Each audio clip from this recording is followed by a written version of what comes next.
ont mis le pied sur toutes sortes de financements.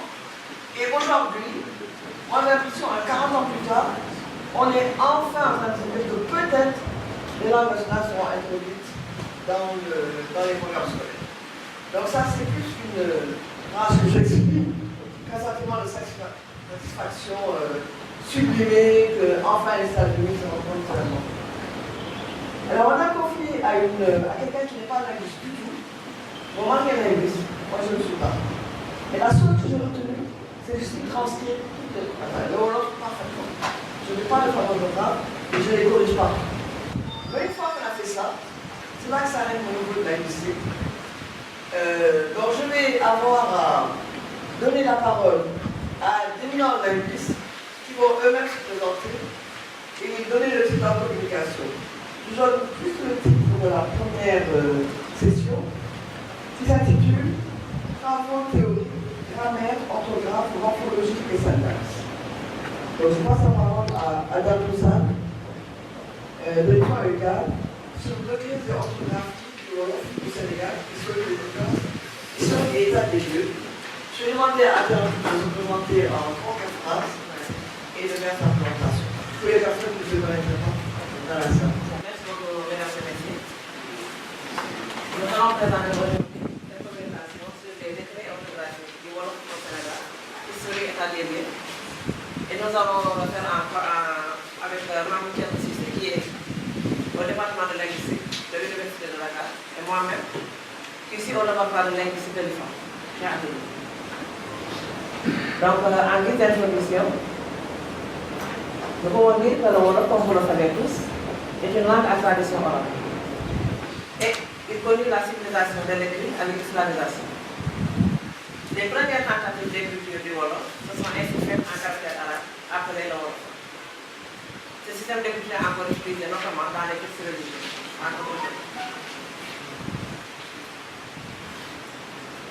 Pour ce qui sont des caractères latins actuellement utilisés, les premiers écrits en Wolof et sur le Wolof remontent au XVIIIe et XIXe siècle et sont l'œuvre de missionnaires ou d'administrateurs coloniaux, tels que Jean d'Arc, Baron Roger, Abbé Boileau, de la Fosse, etc. C'est cependant en 1968 que fut sorti dans la Constitution sénégalaise le premier décret fixant les règles de transcription des langues nationales.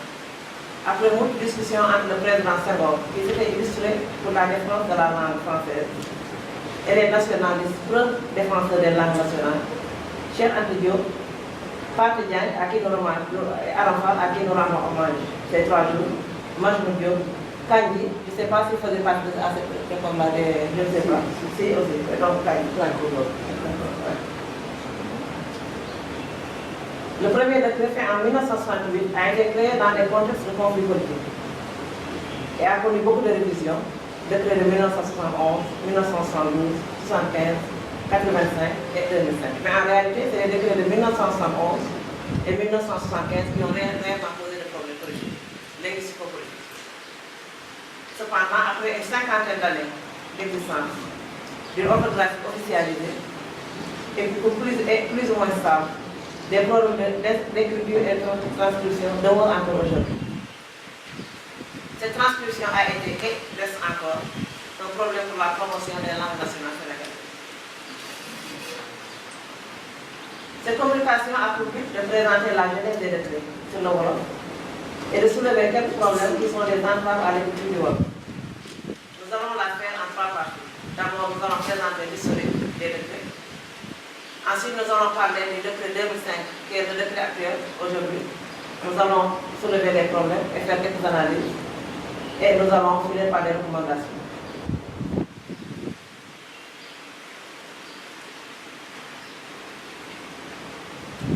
Donc, le premier décret qui fut créé fut le décret de 1968, 871, du 24 juillet 1968, relatif seulement à la transmission des langues nationales. C'est en 1968, au lendemain du mouvement contestataire des étudiants contre le régime de Senghor, que ce décret sur les langues nationales a vu le jour, pour répondre à une contestation politique autour de la langue dans les revendications de l'époque. Ce décret comporte juste 5 articles sur la transmission des langues nationales.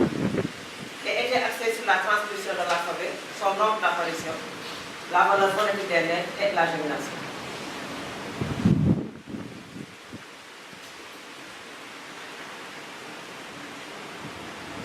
L'alphabet établi dans le décret de 68 contenait 33 lettres, dont des monographes, digraphes et trigraphes.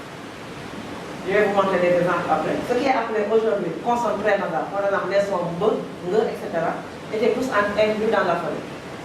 Il n'y avait pas de notation de la gémination. Donc il y a eu des problèmes avec le concept de gémination entre Senghor et les linguistes sénégalais. Donc lui, il n'était pas pour la gémination. Parce que dans les anciens grammaires faits par des missionnaires, les Français, comme Jean d'Explorateur, ne respectaient pas ce terme de gémination. Donc, dans le décret de 68, c'est cette grammaire-là, c'est cet alphabet, dans ces grammaires-là, qui a été pris en compte. Donc, il n'y avait pas de notation de la gémination, ni de distinction entre longueur vocalique et gémination. Donc, quand une voix était longue, A, long par exemple, ou bien une consonne géminée, deux C, tout était appelé géminé, comme voyelle, comme consonne. Alors qu'aujourd'hui, on fait la distinction entre longueur vocalique et gémination. Gémination, c'est pour les consonnes. Longueur vocalique seulement pour les voix. Mais ici, il n'y avait pas de distinction dans ce document. Et la séparation des mots était aussi brièvement abordée. Donc, il n'y avait pas encore de grammaire vraiment réellement établie. C'est en 1971 que le décret de 68 a été abrogé et remplacé par celui de 111-566 du 21 mai 1971. Après que des études soient approfondies, notamment avec des travaux des professeurs Arafal, Patridian, etc. Dans l'élaboration de cet alphabet, il y avait un souci de créer un alphabet correspondant au système phonologique de la langue, tout en tenant compte de la possibilité d'écrire des lettres, de les dactylographier et de les imprimer avec les machines qui étaient disponibles à l'époque. Et comme le dit Hessené, ce décret, bien que controversé, c'était au cœur du conflit politique, était un pas important sur la voie du politique linguistique. Le décret de 111 contenait 29 lettres, à la place des 33 du décret de 108. Toutes les lettres digraphes et trigraphes ont été remplacées par des lettres monographes. La longueur vocalique était distincte de la gémination cette fois-ci. On parlait de voyelles longues et de consonnes géminées. Les consonnes géminées au nombre de 15 et les consonnes prénasales au nombre de 9 avaient un traitement à part dans le décret. Donc c'était beaucoup plus élaboré. Donc vous voyez l'évolution de l'orthographe de 108 à 111. Donc en 1968, on était le son Dieu, par exemple, ce que vous avez dans Diaye, on était avec des lettres digraphes, 2 et comme en français. En fait, le savoir voulait être le plus proche possible de l'alphabet français. Le son B, donc ça n'a pas changé, mais c'est un prénasal, donc il a un traitement particulier. Le 2 pareil, le 9 pareil, le N était écrit 9Y, donc là ils ont changé de digraphe à monographe. Le Diaye trigraphe avec 3 lettres, maintenant on a 2 dieux, et le dieu digraphe à monographe.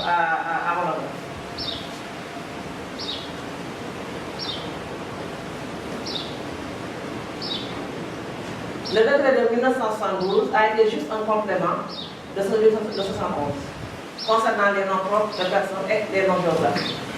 Parce qu'on ne voulait pas de confusion, comme les noms propres étaient écrits déjà avec l'alphabet du français, et qu'on avait sorti le décret de l'alphabet du Wolof, donc on ne voulait pas de confusion.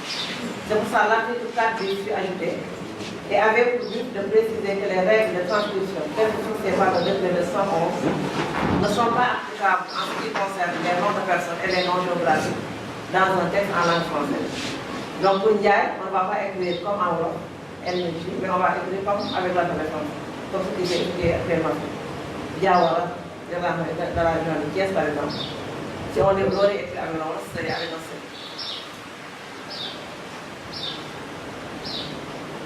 Et 3 ans après le décret de 1972, le décret de 1975 précédé d'un long rapport détaillé qui en disait long sur l'atmosphère de conflit linguistico-politique entre Senghor et les intellectuels sénégalais voit le jour pour l'orthographe du Wolof, mais aussi pour fixer les règles sur la séparation des mots.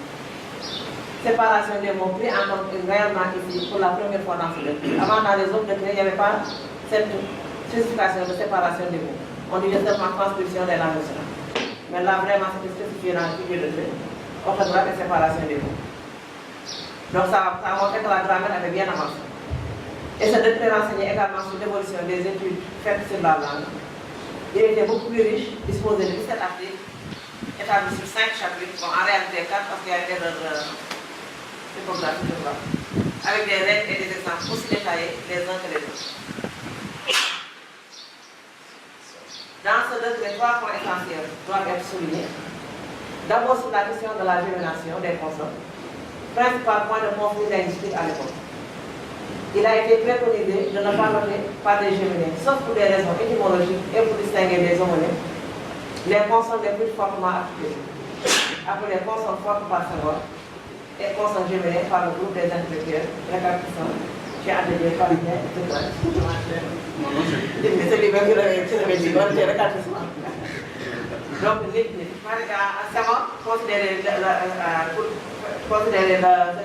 exemple-là définitif. La secrétaire préconise de mettre la gémination pour ne pas faire de l'homonymie, alors que ce n'est pas ça. Quand on parle d'homonymie, on a la même prononciation et les mêmes écrits de la même manière. Ici, il ne s'agissait pas d'homonymie. Donc, on était comme si c'est au fond de lui-même, il reconnaissait ce que les intellectuels avaient raison. Mais politiquement, il voulait imposer ce qu'il avait décidé. Donc, dans tous les cas, on a des distinctions sémantiques avec la gémination. Donc, il n'y a pas de cas d'homonymie. Outre ce point important, il faut noter ces 3 autres points.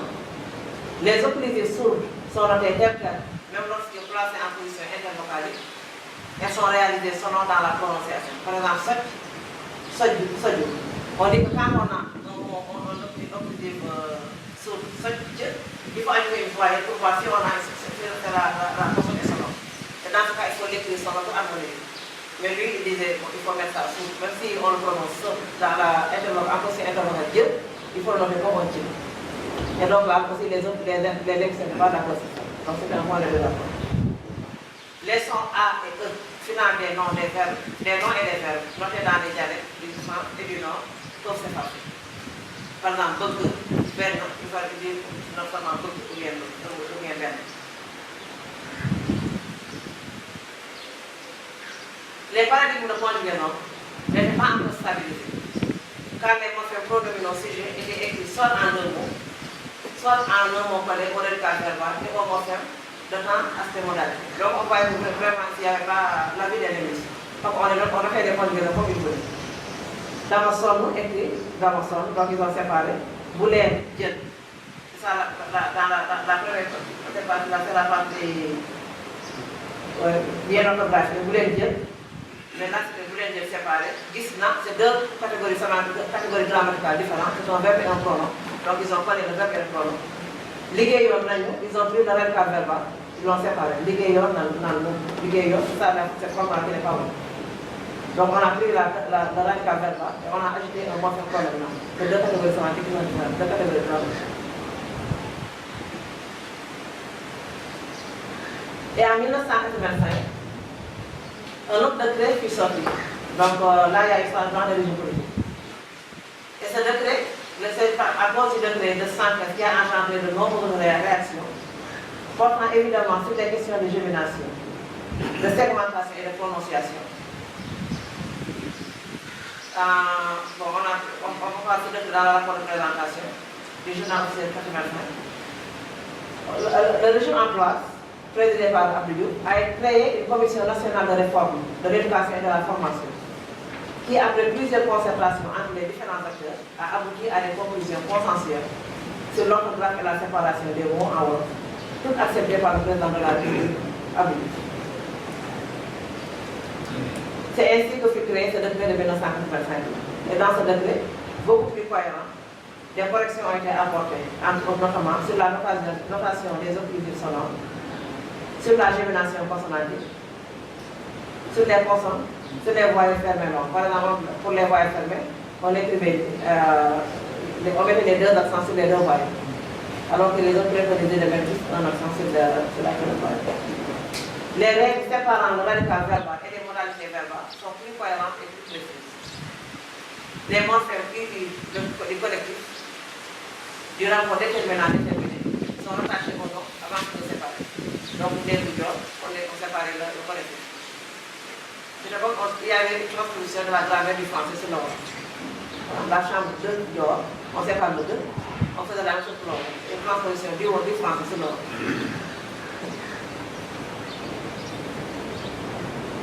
Et enfin, le décret de 2005, du 21 octobre 2005, et le décret actuel était juste une mise à jour et les compléments du décret de 85, après le développement de la recherche sur la langue et de la pratique de la langue. Donc, on a pris en compte des variétés un peu régionales. Et les changements qui ont été introduits concernent surtout l'introduction de la lettre G, par de son G, parlé dans le salon. Et l'harmonie, il y a un pilote aussi sur l'harmonie vocale qui est bon, qui crée aussi beaucoup de problèmes actuels. Aujourd'hui, le contexte a bien changé. Et l'usage des langues, aussi bien à l'écrit qu'à l'oral, a bien évolué. Cependant, 50 ans après le premier décret sur le Wolof, et malgré la croissance toujours grandissante des éditions en Wolof, faites même par des auteurs universitaires comme Boubacar Boris Diop, Cheikh Ndao, Mame Younous, etc., mais aussi de l'usage écrit du Wolof par des acteurs de développement. Sur Internet, de plus en plus, on utilise le Wolof. Les jeunes Sénégalais de plus en plus s'expriment sur le plan de l'écrit en Wolof.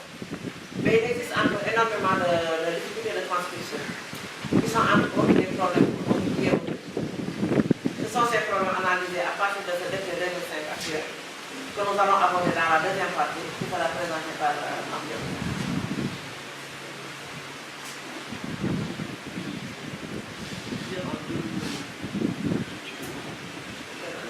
C'est-à-dire que j'allais passer cette présentation et faire ça cet après-midi. Mais il vaut mieux que je fasse ça maintenant parce qu'il y a un certain nombre de précisions qui nous permettent de passer un petit peu tout ce que nous avons donné comme information. Il y a trois choses sur lesquelles j'aimerais bien intervenir et informer le public. La première chose, c'est mon implication dans ce programme. Parce que je me présente presque 3 fois et c'est vrai que ça peut paraître un tout petit peu, on va dire, pas normal. En fait, c'est simplement parce que, et je préfère le dire maintenant, j'aurais préféré le dire devant eux, c'est que Pathé Diagne et Aram Boufal, en fait, on fait de moi ce que je souhaite. Hein? Pathé Diagne, parce que quand je suis allé de voir chez lui ce que Mohamed a dit, je le confirme, moi-même il m'a reçu chez lui, début de ma thèse, parce que j'avais critiqué sa grammaire moderne du Wolof. Et mon prof à Strasbourg me dit, il faut aller voir cette personne si elle est encore vivante. Pathé a lu mon travail, m'a dit c'est bien, il me dit, si tu veux, je parraine ta thèse et je fais la lettre maintenant. Je lui dis, c'est pas tout le monde qui faisait.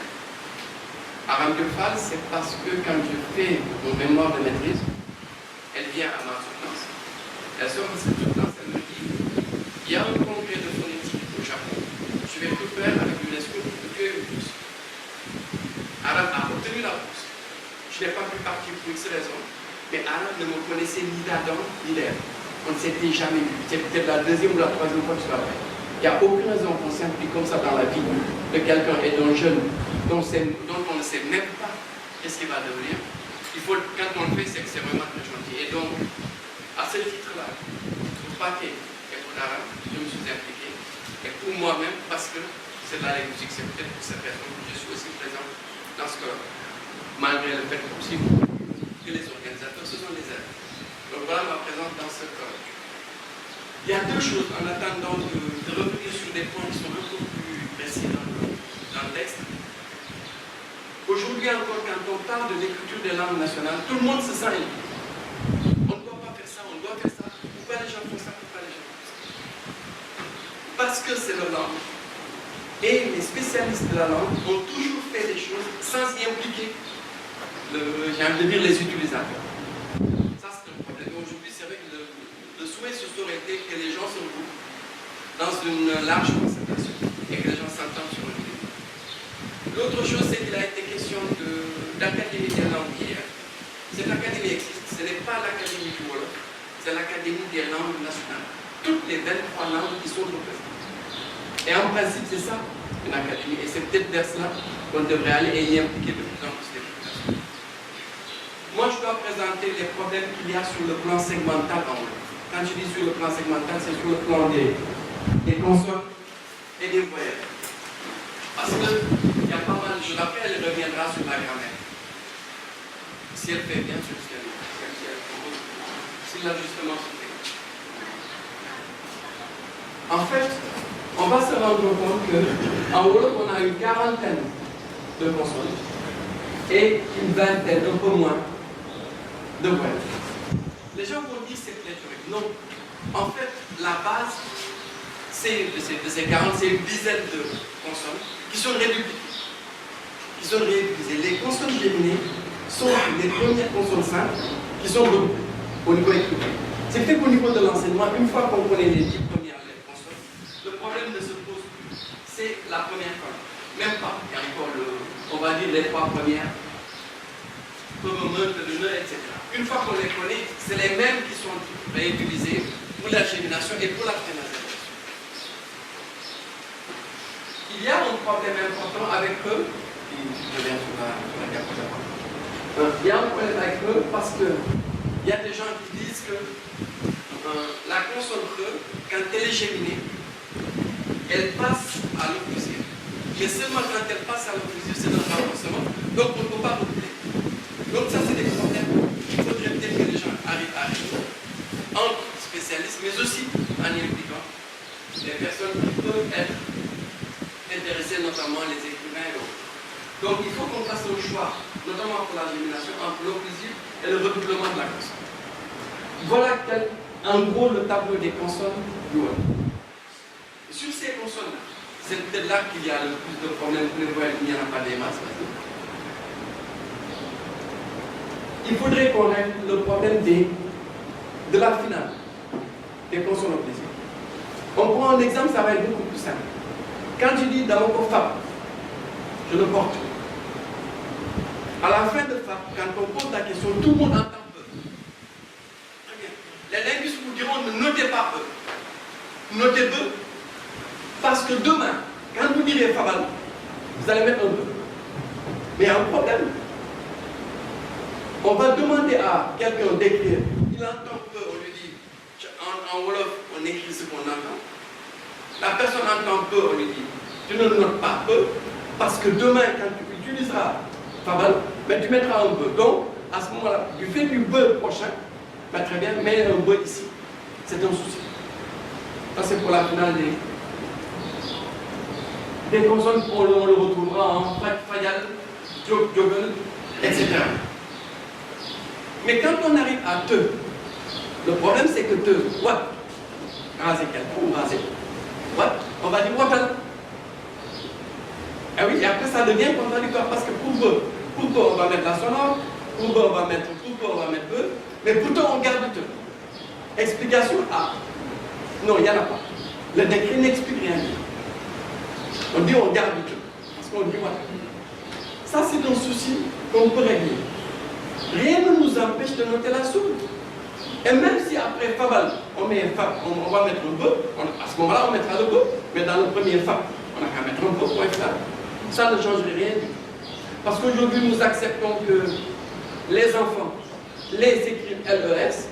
Si on avait écrit LE accent aigu, LE accent grave ou LE chapeau, accent circonflexe, ça n'aurait rien changé, c'est toujours les. C'est le genre de choses que nous acceptons dans d'autres langues, mais que nous n'acceptons pas dans nos propres langues. Et c'est donc une chose.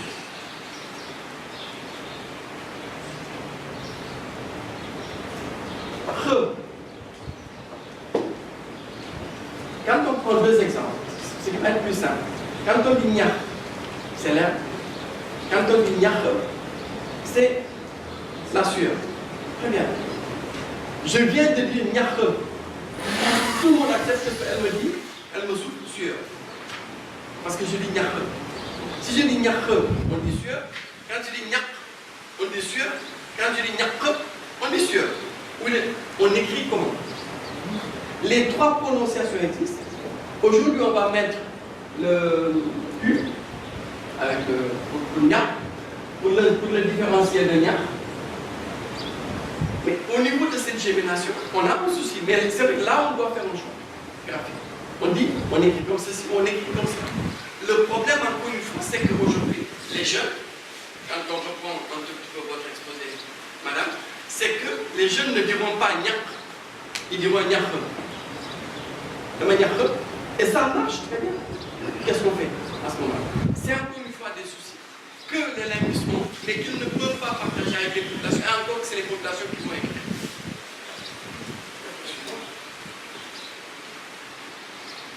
Les prénasales. Les prénasales sont un souci parce que si, mais bon, je pense que je vais pas revenir. Quand on prend les consonnes nasales, quand on dit me, on a une graphie pour me. Quand on dit ne, on a une graphie pour ne. Ou nye, on a une graphie pour nye. Quand on dit nye, on a une graphie pour nye.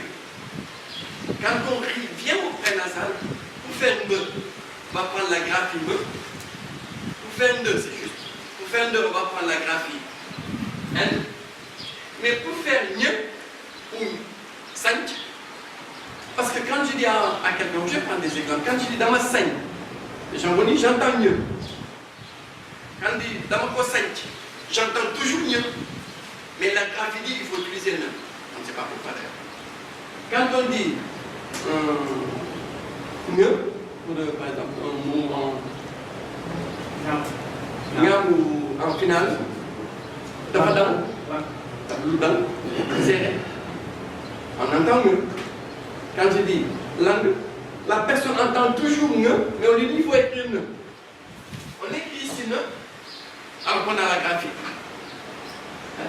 De l'autre côté, on va encore écrire ne, parce que je pense qu'à l'époque, les machines à écrire posaient d'un certain nombre de difficultés quant à la graphie de mieux, ne plus de tilde et de ne, avec la jambe droite plus longue. Oui, ça pose problème, d'accord, mais c'est des problèmes que nous devons résoudre. Aujourd'hui, si on nous dit dans quelle langue on voudrait dire, en russe, on a un certain nombre de symboles, on les accepte comme tels, mais ce sont des symboles hyper compliqués quelquefois. On les accepte comme tels parce que c'est d'une autre langue. Mais quand il s'agit de nos propres langues, elles ne mériteraient presque pas du tout qu'on utilise des symboles compliqués. Vous voulez le problème? Il y a un problème avec la graphie, ils n'ont qu'à résoudre. Techniquement, ça peut se résoudre. Et donc, cette histoire de noter les prénasales, moi personnellement, moi dans notre travail, on préférait noter ici mieux et Dieu, au lieu de noter ne. Ici, on préférait noter un mieux, au lieu de noter encore un ne. Parce que rien ne justifie qu'on note ne. Et dans l'enseignement, ça va être comme ça. Je peux finir. Ok. He est ce que j'appelle l'occlusive glottale, l'espèce d'apostrophe. C'est simple. Quand je dis atan, dans mon mot atan, chez les fanafana, ils vont dire hatan. On entend le E. Mais quand on n'est pas fanafana et qu'on dit atan, est-ce que devant le A, il y a quelque chose? Nous, linguistes, si on se dit oui, il y a quelque chose. C'est une occlusive glottale. Elle ne s'entend pas. D'accord. Quand on va passer à... on abandonne cet exemple, on va prendre un autre. Avec une prénasale, quand je prends fal, quand je veux le nominaliser, je vais aller vers akpal. Sach, tchach. Bey, bey. Okay. Mais atan, gatan. C'est que nous vient tout. Soit les fanafana vont dire, on a un E qui se renforce vers que. Mais quand on ne met pas le E, qu'est-ce qu'il y a là? Les gens vont dire, il n'y a rien. Et dans les décrets, on a dit, rien alterne avec eux. C'est dit comme ça. L'ensemble vide alterne avec eux. C'est un souci. C'est un problème. Aujourd'hui, le décret de 2005 accepte eux avec le fanafana, mais n'accepte pas l'occlusive glottale. Et c'est encore une fois un souci. Moi, à mon avis, il faut noter les deux. Parce que c'est les deux qui existent.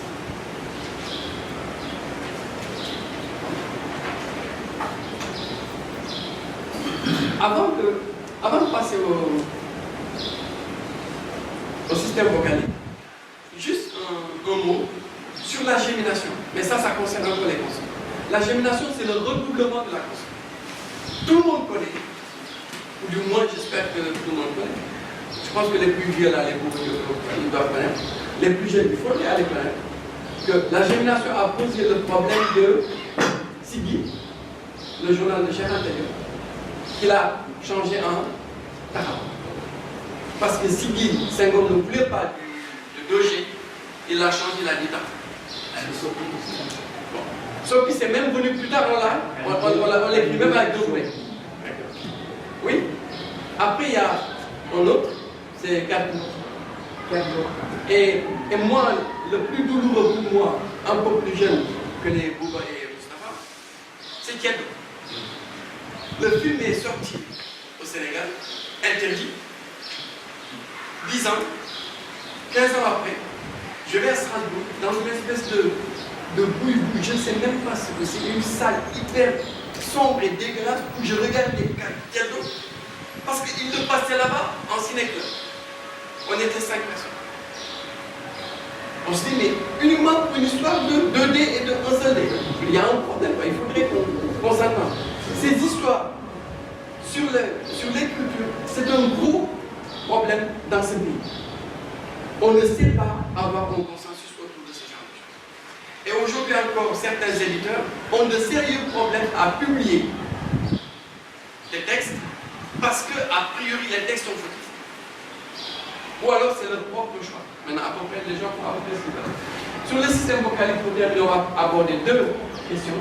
C'est le E, comme dans Dieu, et que, j'espère qu'elle n'est pas là, il n'y a personne qui l'a. Et qu'Aaron Keufal voudrait que l'on mette le E long, parce qu'elle est de Saint-Louis, elle dira le E, comme le poisson.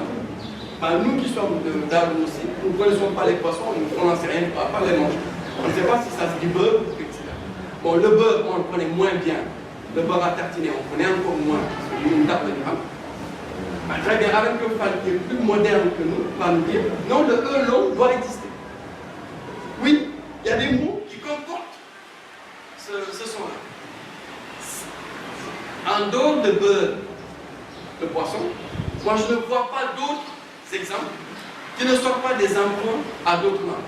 Même s'ils sont empruntés et qu'ils sont lexicalisés, ce n'est pas un problème, on peut le mettre. Moi, je ne suis pas d'accord pour le mettre. Parce que c'est encore une fois, c'est les citadins qui nous imposent un certain nombre de choses, nous les Camerounais. Donc, pour moi, ça, c'est très subjectif. Je ne suis pas d'accord sur le long. Mais ça, je vous le justifie auprès d'Aaron. Et le dernier exemple, c'est l'harmonisation vocalique, qui est un gros souci. Parce que l'harmonisation vocalique va dire la chose suivante.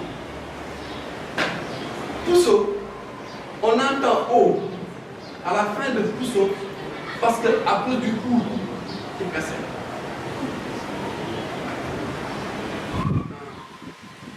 Quand je dis par exemple Deug, c'est un E.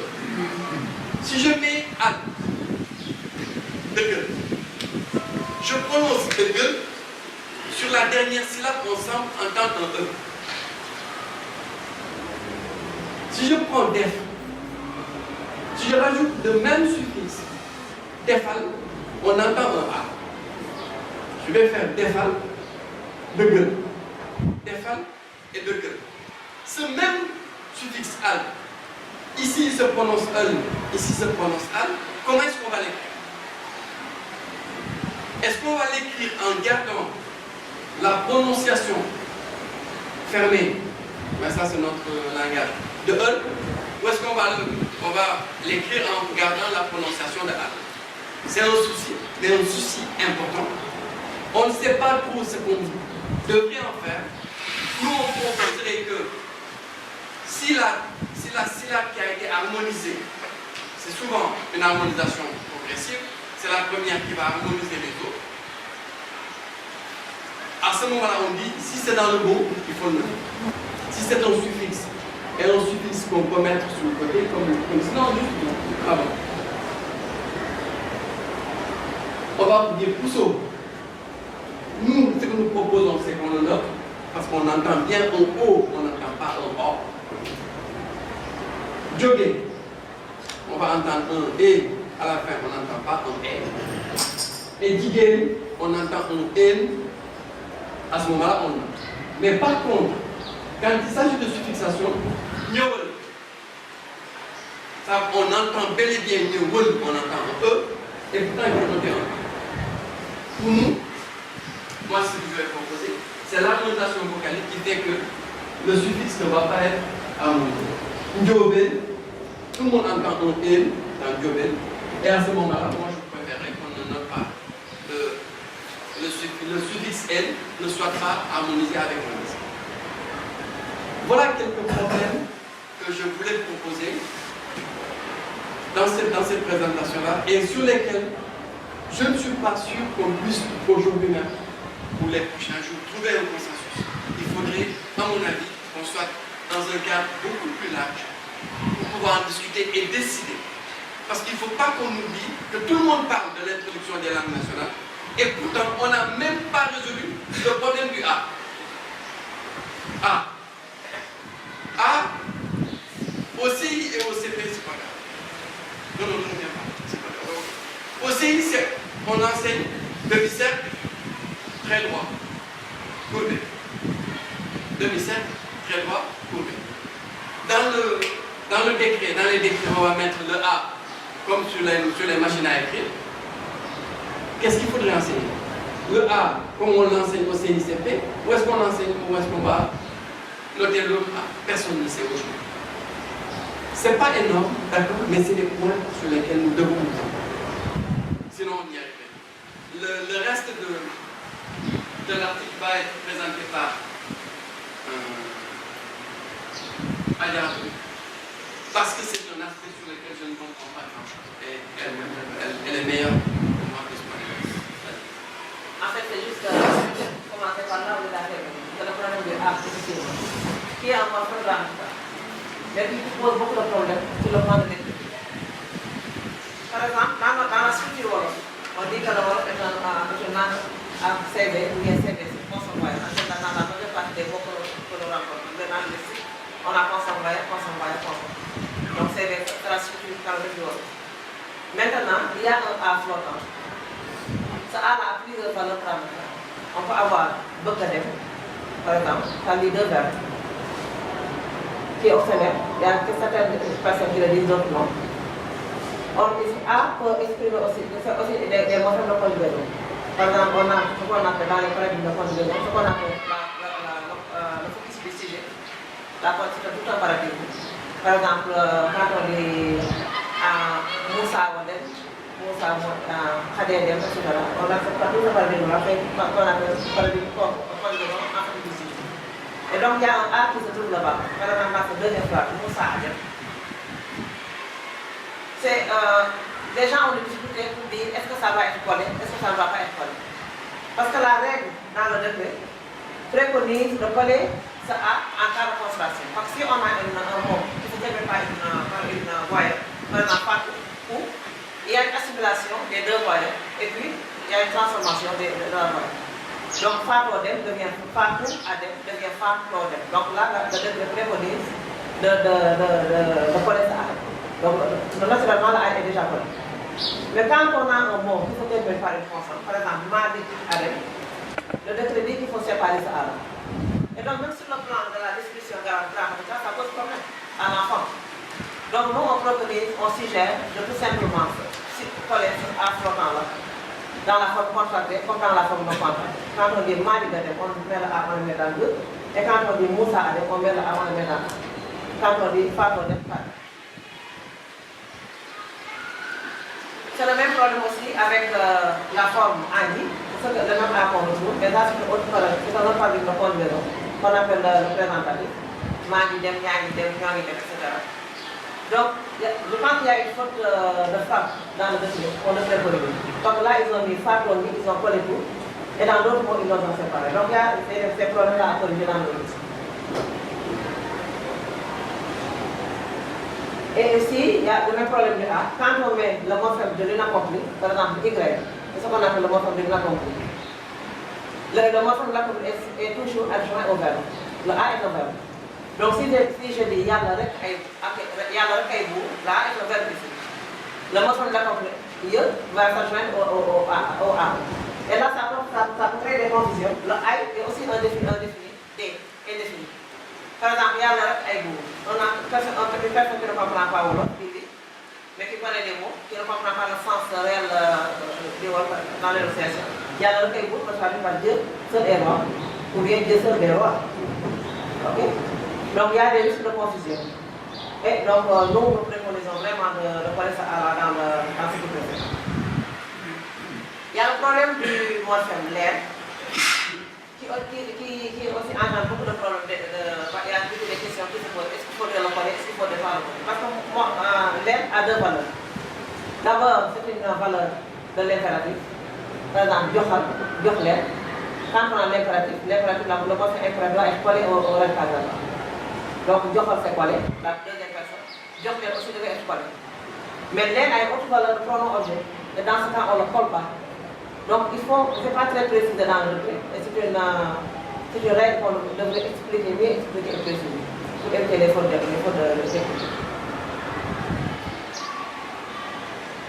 Et il y a aussi le problème de la triple suite consonantique. Par exemple, on dit que quand on a en général les suffixes sont toujours collés au mot. Mais quand on a le suffixe 4, qui commence par une consonne, et quand on a un mot qui est fait par la géminée, quand on colle le dos, on a un triple suite consonantique. Lettre 4, on a 3 cœurs qui se suivent. Ou bien 2 pour 4, 3 consonnes qui se suivent. Et le décret préconise de le faire des successions de consonnes. Nous, on voudrait qu'on sépare ces deux mots-là. Peut-être que Pierre va être plus habitué à utiliser ce phénomène-là. En le mettant par une apostrophe. Donc séparer entre les Non, c'est simple. Nous, on va dire les consonnes, il y a des consonnes redoublées, il y a des prénasales. C'est ce qu'on a présenté dans le tableau. Mais après, on va dire à l'enfant que c'est rien. Non, c'est pas grave, c'est 3 consonnes, mais non, on va pas expliquer. Mais pourquoi nous, on ne peut pas dire qu'il y a 2 côtés. Et il y a 4 de l'autre côté, on met l'apostrophe. L'apostrophe, on va dire, ouais, mais non, on va rajouter un signe plus. Oui, mais l'apostrophe, on trouve ça n'importe quoi. L'harmonie. Quand on dit l'harmonie, on met l'apostrophe. Pourquoi on n'a pas collé en français directement à harmonie? Ça aurait été LH. Ah, eux, ils ne veulent pas du L plus de la H. Ils vont mettre l'apostrophe. Eh bien, nous, si on peut mettre l'apostrophe, où il est le temps? Mais bon, personne ne veut. Non, on va dire, il faut écrire comme ça va être plus simple. Mais 3 consonnes, personne ne comprend 3 consonnes successives. Je pense que c'est moi. Il faut l'allumer. Allumer, c'est on. Oui, c'est sur on. C'est-à-dire que c'est on. Donc c'est ça, nous avons vraiment préconisé de séparer ces 3 consonnes-là et de mettre l'apostrophe. Ensuite, à propos des préfixes en France, peut-être là, je ne sais pas pour la vérité, on a des mots sangoné, maçonna, kawa, kadior, etc. Que le sa de sangoné, le ma de maçonna, le ka de kawa, ce sont des préfixes. Mais ce sont des mots collés. Et c'est des préfixes. Ils sont collés au mot. Mais est-ce que c'est le même cas que le ndiak de Diamond? Ou bien le Diana? Moi, on pense que c'est pas assez différent. Il y a quelque chose qui est différent. On ne peut pas expliquer ça ici. Réellement, peut-être qu'on sera pour le. Mais vraiment, moi je pense que ce n'est pas le même traitement qu'on a. Les deux ne sont pas n'appartiennent pas à la même catégorie 5.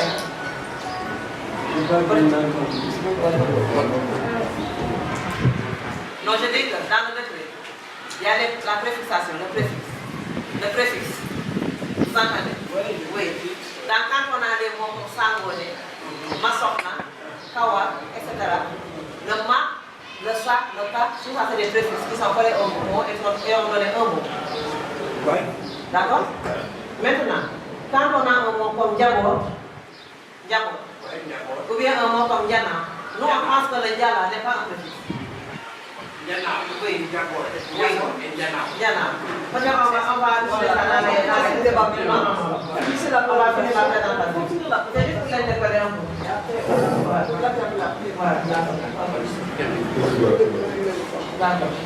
Donc, c'est ça les problèmes. Donc, nous, on a quelques recommandations. Le décret doit être revu. En troisième phase. Ce décret doit être revu par des acteurs appartenant à des disciplines diverses. Des linguistes, des écrivains, des éditeurs, des locuteurs. Mais il faudrait aussi démultiplier les ateliers d'écriture en langue nationale et appuyer la production de ces ateliers. On devrait aussi faire beaucoup de campagnes de médiatisation et de formation sur la transmission. Et il y a une loi qui existe. La loi, il faut faire recours à la loi relative à l'application de la réglementation. Donc il y a une réglementation qui se fait en matière de transmission des langues nationales. Surtout en ce qui concerne les panneaux publicitaires. En ce qui concerne les affiches orange. Beaucoup d'erreurs de classe. Normalement, une compagnie orange qui ne se donne même pas la peine de contacter les linguistes ou bien la gestion de l'autorisation. Alors qu'il ne doit pas être ignorant dans ce domaine-là. Donc je pense qu'il faudrait faire appel à ce loi-là pour discipliner des actes. Porter plainte ou bien je ne sais pas pour réglementer les cultures. En effet, à propos de la loi sur la réglementation, le texte dit les décrets relatifs à la transcription et à la séparation des mots, respectivement en série et en wolof, sont maintenant normalement applicables et ont normalement valeur contraignante pour tout texte destiné à être diffusé dans le public et rédigé en langue nationale. Les infractions à ces réglementations peuvent être réprimées selon les dispositions des articles, etc. Et des contraventions qui punissent d'un emprisonnement d'1 jour à 1 mois et d'une amende de 200 à 20 000 francs, ceux qui auront contrevenu au décret légalement fait dans l'autorité administrative. Et dans cette loi, il est analysé les fautes de transcription, soit comme de la confusion et de la négligence de la part des auteurs, soit comme une contestation du système officiel de transcription des langues nationales institué par la réglementation. Ces transcriptions fautives en étant étaient jusqu'à être considérées comme des systèmes de transcription sauvages en langue nationale. Mais il faut comprendre que dans ce contexte, c'était un contexte de combat politique. C'est pour ça que ce décret-là a été fait dans le contexte de combat politique. C'est pour ça que j'ai créé des sauvages. Mais, si cette loi avait à l'époque des objectifs politiques sans aucun doute, elle doit aujourd'hui pouvoir servir à des objectifs linguistiques et éducatifs pour corriger un peu l'anarchie qui existe dans la transcription de nos langues. La dernière contre-recommandation à faire et qui va nous servir de conclusion est celle de demander à ce que l'État envisage des États généraux ou des assises autour des langues nationales pour que les linguistes et les appropriateurs, les écrivains et autres éditeurs d'ouvrages en langue nationale, tous les passionnés et militants des langues locales s'entendent et proposent une écriture consensuelle. Merci beaucoup.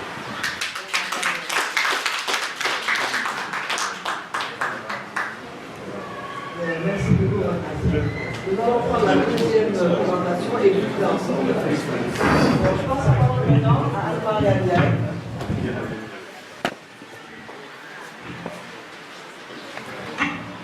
va nous présenter le terme cité, inversible.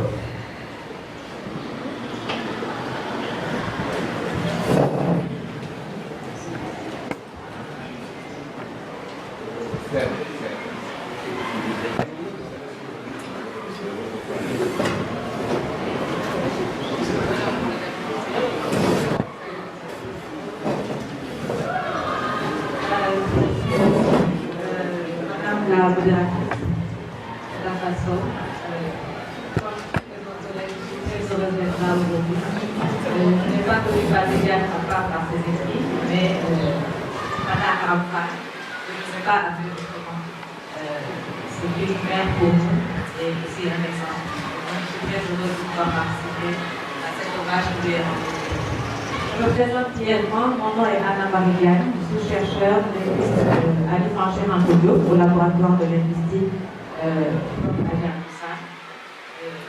Je travaille essentiellement sur des grammaires de langues africaines, sénégalaises dans le premier temps comme le sonité, de Wolof tout le monde utilise plus ou moins. Également sur des langues un peu plus minoritaires comme le Sérère Palor ou le Silanka ou le. Donc ce matin, en collaboration avec Germe Cissé vais vous parler de l'inversif en Wolof. C'est un thème qui a déjà été étudié et nous avons continué la réflexion et il y a certaines étapes que nous allons vous présenter et certaines hypothèses sur le sémantisme et la morphologie. Et ce sera quelquefois un peu provocatif pour pouvoir susciter la discussion. Alors la problématique, il y aura deux points.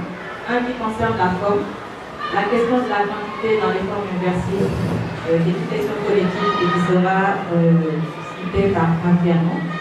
Ensuite, il y aura, toujours concernant la forme, la morphologie, les questions concernant la morphologie du suffix de l'inversif. Vous verrez qu'il y a plusieurs formes qui sont proposées et plusieurs hypothèses.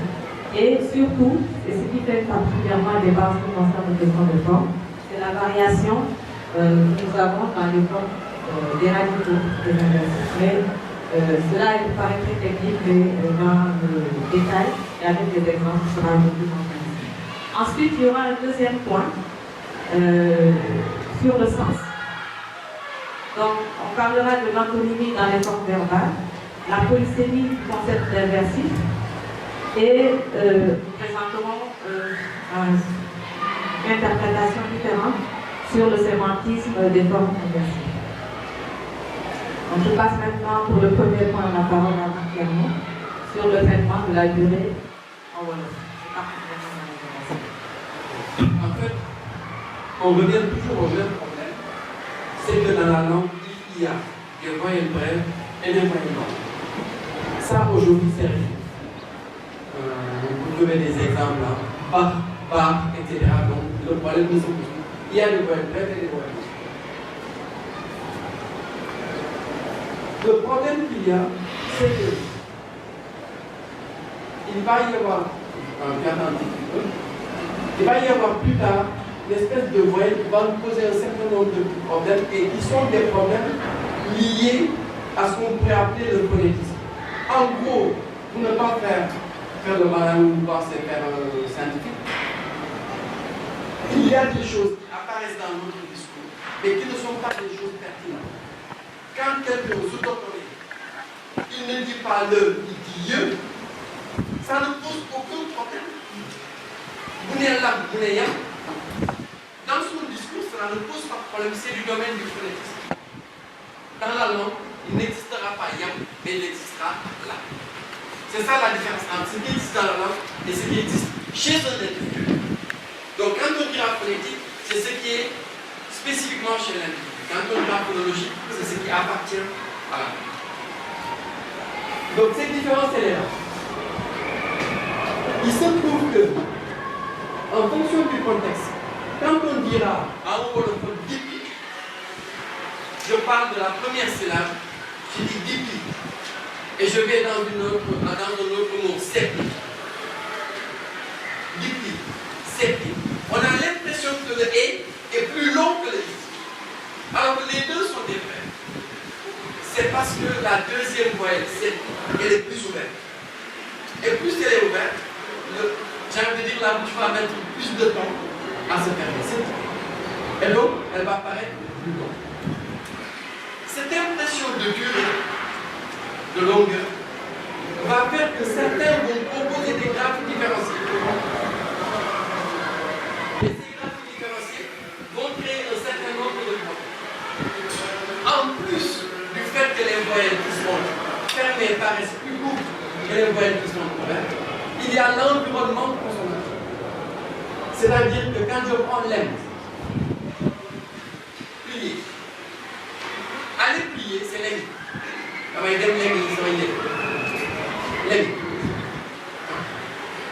Mais quand je dis l'émi, c'est-à-dire c'est déplié.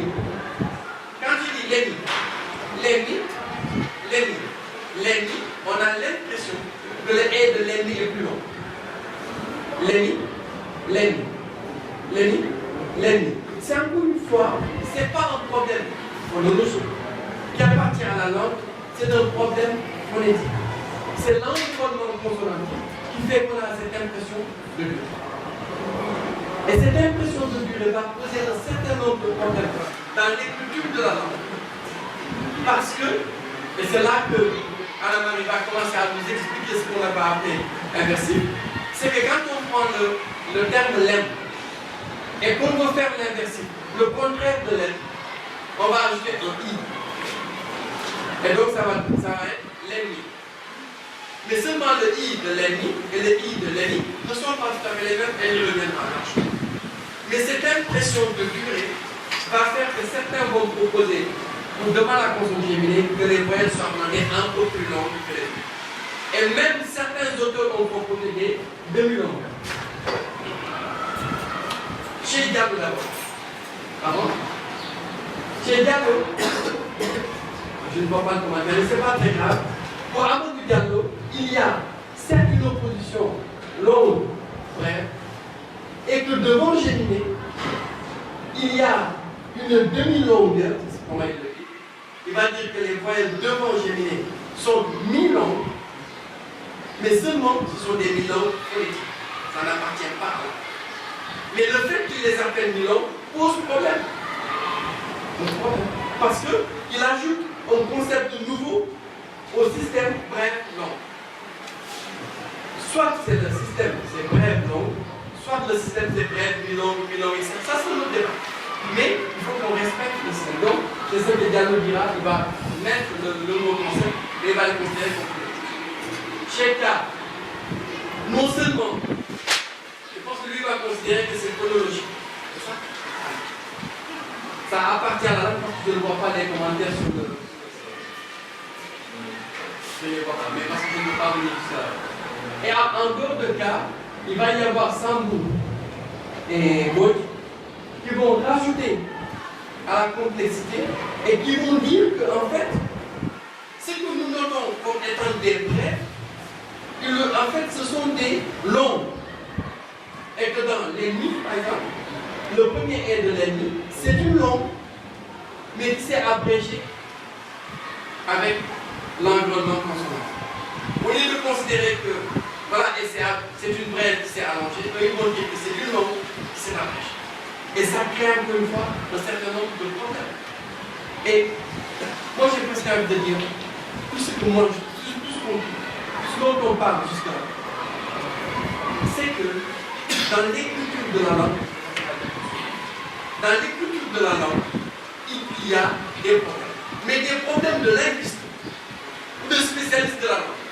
Des problèmes de gens qui ne sont pas intelligents, au-dessus de tout, etc., etc. Et qui viennent dire, ça doit se faire comme ceci, ou ça doit se faire comme ça. Sans consulter les locuteurs eux-mêmes de la langue, qui n'ont pas le mot à dire. Et pourtant, ce sont ces locuteurs-là qui vont faire des poèmes, qui vont faire des textes, qui doivent être publiés. Mais un éditeur, qu'est-ce qu'il va mettre? Il va mettre une longue ou il va mettre une brève? S'il met une longue, c'est une faute. S'il met une brève, c'est encore une faute. Après, il ne sait pas comment faire. Et donc, les éditeurs vont faire des choix, les écrivains vont faire des choix et on ne s'en sort plus. Pour nous, les voyelles subissent de l'influence devant consonne faible, si elles sont faibles, c'est devant consonne faible, consonne forte, les voyelles subissent des transformations. Mais ça, c'est relativement normal. Et que, même devant brève, I, OU et E vont sembler un peu plus brèves que E, O et O, et que le A semble être beaucoup plus long, toutes choses égales par ailleurs. Dans les mêmes contextes, on a une espèce de hiérarchisation en fonction de la langue. Mais ça, c'est lié à ce qu'on a appelé l'aperture. Elles sont plus ouvertes, elles sont moins ouvertes. Je ne vais pas j'ai envie de dire, vous embêter avec ça. Et quand il s'agit des consonnes complexes, en plus de ces différenciations au niveau de l'aperture, la consonne complexe influe sur la voix. Et cette consonne complexe va avoir comme influence on va dire, d'allonger un tout petit peu les voyelles brèves. C'est l'impression qu'on a. Et que si c'est par exemple, on les considérait comme des voyelles longues, elles seraient abrégées. Mais les voyelles brèves seraient un tout petit peu. Et ce qu'on a appelé nous le renforcement articulatoire, c'est juste la proximité des consonnes fortes. Mais c'est des choses sur lesquelles nous devons nous entendre faire. Donc des voyelles brèves et des voyelles longues phonologiques, oui. À l'intérieur de chaque catégorie, parmi les traités, parmi les noms, les fermées vont être plus courtes que les ouvertes et que l'environnement consonantique va influer. Les voyelles fermées vont sembler plus brèves et les voyelles ouvertes vont sembler plus longues en fonction de l'environnement consonantique. J'espère que j'ai fait un tout petit peu du mieux que je vais. Je vais vous laisser avec elle qui va faire encore mieux. Donc, on va maintenant passer au deuxième point de la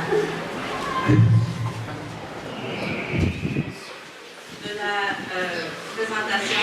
Où je vais parler de morphologie. Donc, les problèmes qu'il y a, c'est un, en ce qui concerne la structure du suffixe. Et deuxièmement, la deuxième question à résoudre, c'est la diversité des formes et des différentes inversions. Donc, comme tout à l'heure, on va commencer par voir ce qui a été dit auparavant. Il y a un cas dans cette publication de 1994 qui dit que la forme suffixe, c'est I, c'est un I. Il considère également que la génération de la consonne finale simple des animaux impliqués dans la formation, donc comme par exemple dans l'M-Lémi, est due à une règle de gémination propre à certains suffixes dérivationnels du Wolof. C'est-à-dire que le I, par sa propriété d'avoir comme sens inversif, c'est cela qui déclenche la gémination comme elle a. Et que donc, la règle de gémination est, selon les explications de Romarca, une règle de renforcement d'une consonne simple devant certains suffixes. Il considère en outre que la forme lexicale des racines est identique à la forme de surface du texte de base. Et que donc, le conditionnement responsable de la gémination des formes inversives est donc de type morphologique. C'est parce que c'est le morphème lui-même, en tant que morphème de l'inversif, qui déclenche le processus. Et d'autres suffixes de la relation antinomique, comme anti, comme quand vous dites identique, qui est un gag anti, qui est un anti, et ali, également, comme dans certaines, sont également concernés par cette règle de gémination. Donc, à chaque fois dans ce type de forme, on remarque qu'il y a des géminations. Et selon le cas, c'est la substance sémantique du suffixe qui déclenche le phénomène. Ensuite, il y a les travaux de Sambou et de Sambou. Sambou 95 et 99 complétant Sambou et 90. Pour eux également, la forme lexicale du suffixe, c'est I, donc c'est une voyelle simple. Et il y a un ensemble de règles qui est appelé sélection, qui sont appelées sélection, qui permettent de dériver soit la forme radicale de base, soit la forme inversive. C'est un peu compliqué, mais simplement pour lui, il n'y a pas, pour cas, il y avait par exemple ça dans le lexique qui déclenchait Sapi, pour Sampo et Vos et Sampo. Il n'y a ni Saf ni Sapi, mais il y a une forme relativement compliquée ici qui permet soit d'avoir l'inversif, soit d'avoir la forme de base. Et c'est la même chose pour les deux autres propositions de Sambou, où simplement, au lieu de mettre des B et C, il remplace par des 0 et des 0,1. Il appelle des segments à multiplication. Mais en gros, ce qui est important, c'est surtout la forme du suffixe. Pour les deux, pour ce cœur-là, c'est toujours une voyelle. Nous allons apporter une autre proposition avec des arguments qui concernent la prosodie, essentiellement la forme de la syllabe. Donc, à qui on a parlé un peu tout à l'heure, en simplifiant, dans une optique de linguistique générale, on essaie d'avoir une structure syllabique qui rend à peu près compte de tout ce qui est possible en Wolof. Et donc, on a différents types de catégories, l'attaque, le noyau, ou la catégorie finale qui doit soit être une coda, soit une attaque s'il y a un sous qui suit. Et ici, vous avez les catégories des éléments qu'on appelle des morts, je reviendrai là-dessus tout à l'heure. Et ensuite, au niveau chronologique, des consonnes et des voyelles. Entre ces catégories, vous avez des liens qu'on appelle des liens de licence. Et ce sont ces liens de licence qui sont responsables de l'apparition ou de la non-apparition des segments en finale. Ce qui va expliquer que, par exemple, vous allez avoir SAP et SAPI, une simple et géminée à la fin. Avec des exemples, ce sera un peu plus clair. Pour donner un peu des exemples, donc vous pouvez avoir une syllabe qui est juste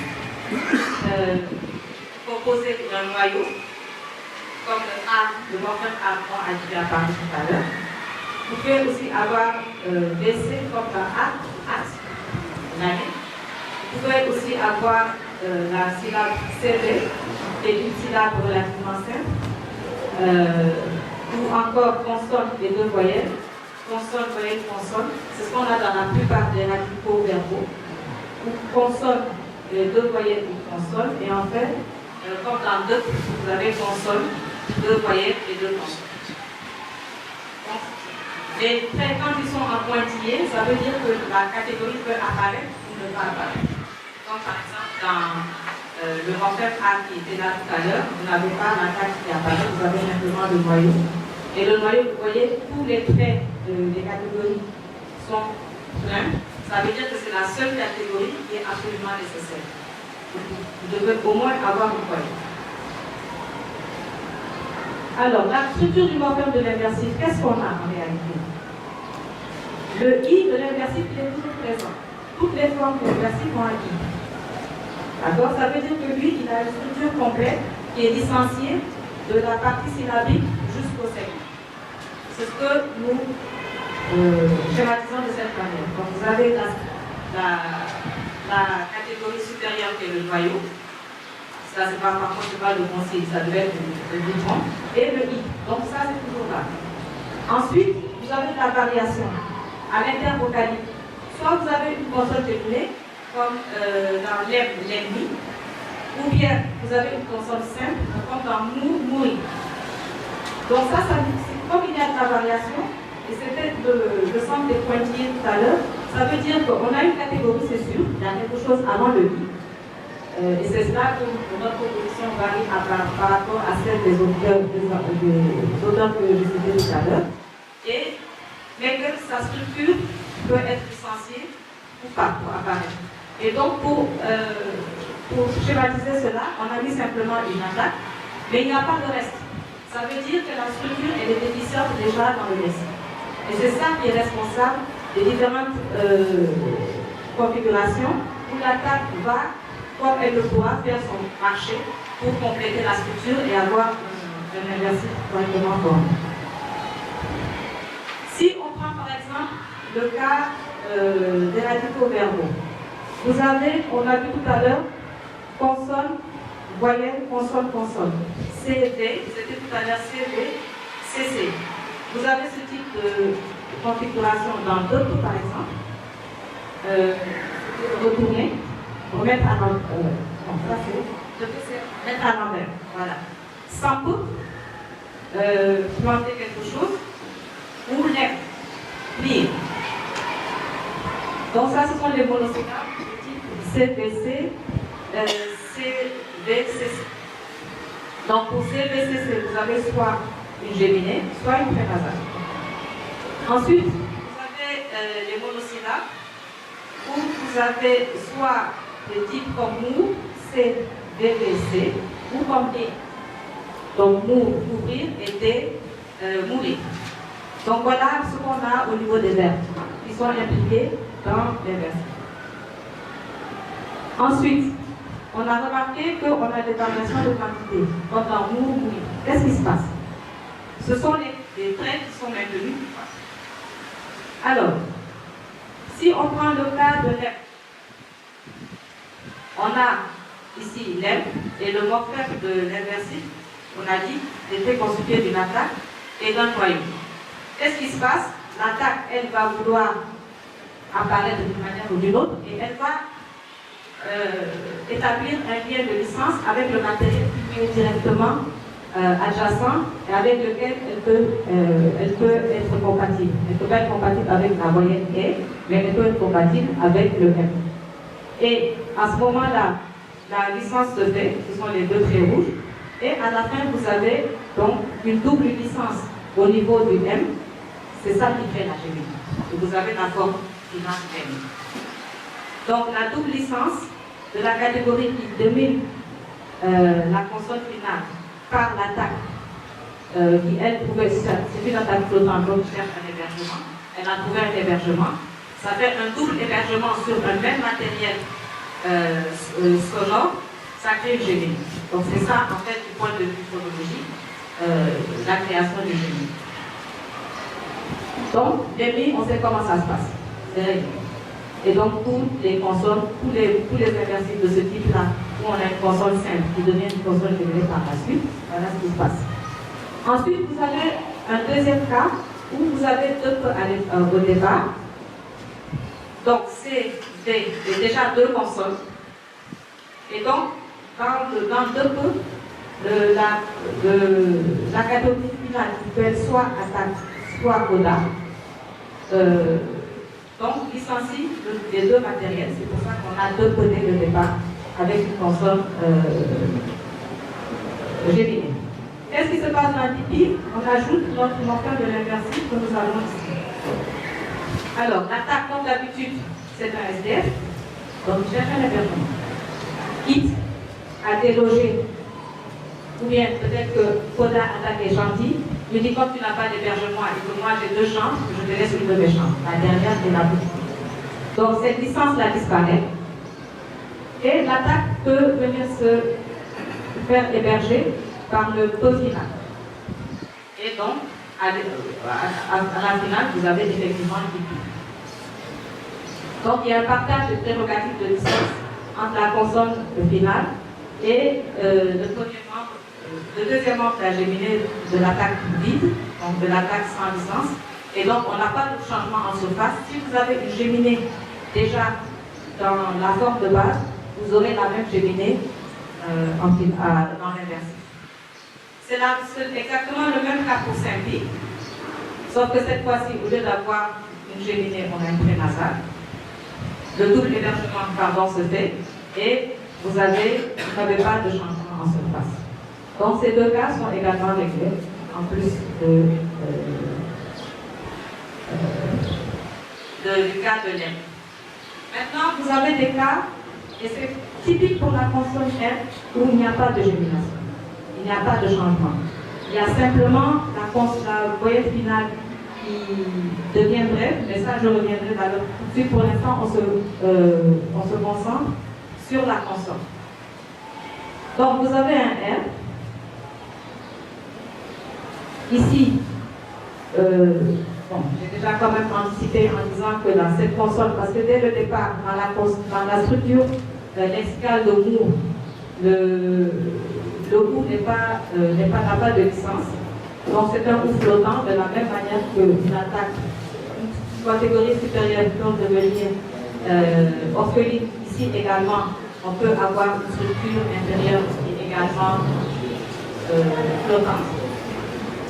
Et ici, vous avez déjà donc, dans Moore, la Coda a déjà licencié le R. Mais au niveau de l'attaque, comme d'habitude, va essayer de squatter. Et devant ce conflit-là, la catégorie Coda est moins forte, c'est ce qu'on appelle la force par position. C'est un concept assez connu en phonologie, où la catégorie qui est le plus à droite a plus de force que celle qui se trouve à gauche, et en cas de conflit, c'est celle de gauche qui perd le conflit. Donc, le R, lui, n'accepte pas de double licence, on ne peut pas générer un R en Wolof sauf à lui faire passer dans une catégorie supérieure. Mais dans le cas de Moore, pour des questions de limite segmentale, le R ne se génère pas. Et donc, la Coda perd sa licence au profit de l'attaque. Donc, cette fois-ci, c'est simplement la guerre. On veut avoir un même territoire, je suis plus fort que toi, je ne peux pas te défendre. Mais dans tous les cas, quand il y a une double licence sur le R, il y a ici le OU reste non licencié. Quand il y a une seule licence, comme dans le cas de Moore, le OU est licencié par le noyau, et on a une moyenne non. Mais quand il y a un conflit de double licence, automatiquement le OU ne peut plus être licencié par le noyau. Et c'est la raison pour laquelle donc, ce OU, n'ayant pas ici de catégories qui lui permettent d'émerger en surface, ici la structure est bien formée, là la structure est bien formée, ici elle est mal formée donc elle n'apparaît pas. Le R, lui, est licencié par l'attaque de l'inversif et le I, lui, n'a pas de problème. Et on a donc la forme. Ensuite, on passe maintenant au cas des voyelles, ce qui va faire qu'on va revenir sur le également tout à l'heure. Donc ici, on a le cas de Toupi. Du point de vue du sens aussi, on a discuté tout à l'heure. On a eu une discussion hier avec Léon qui disait, quand je disais que Toupi, ça veut dire sortir de. Ça voulait dire apostasier, particulièrement de l'islam. Il me disait donc avant de Toupi, il faut avoir couple avec d'abord. Bon, ça c'est un autre débat. Mais en tout cas, on a Toupi, dans Toup, on a une voyelle longue. Et dans Toupi, on a une voyelle brève. Donc qu'est-ce qui se passe? L'attaque, comme d'habitude, va essayer de squatter la dernière consonne. Elle y arrive. Et pour le E, contrairement au E, le E accepte une double licence. Ce qui fait qu'ici, on aura une géminée, comme on l'a vu tout à l'heure. Par contre, le OU, comme dans le OU de mourir, le MOU, pardon, est mal formé.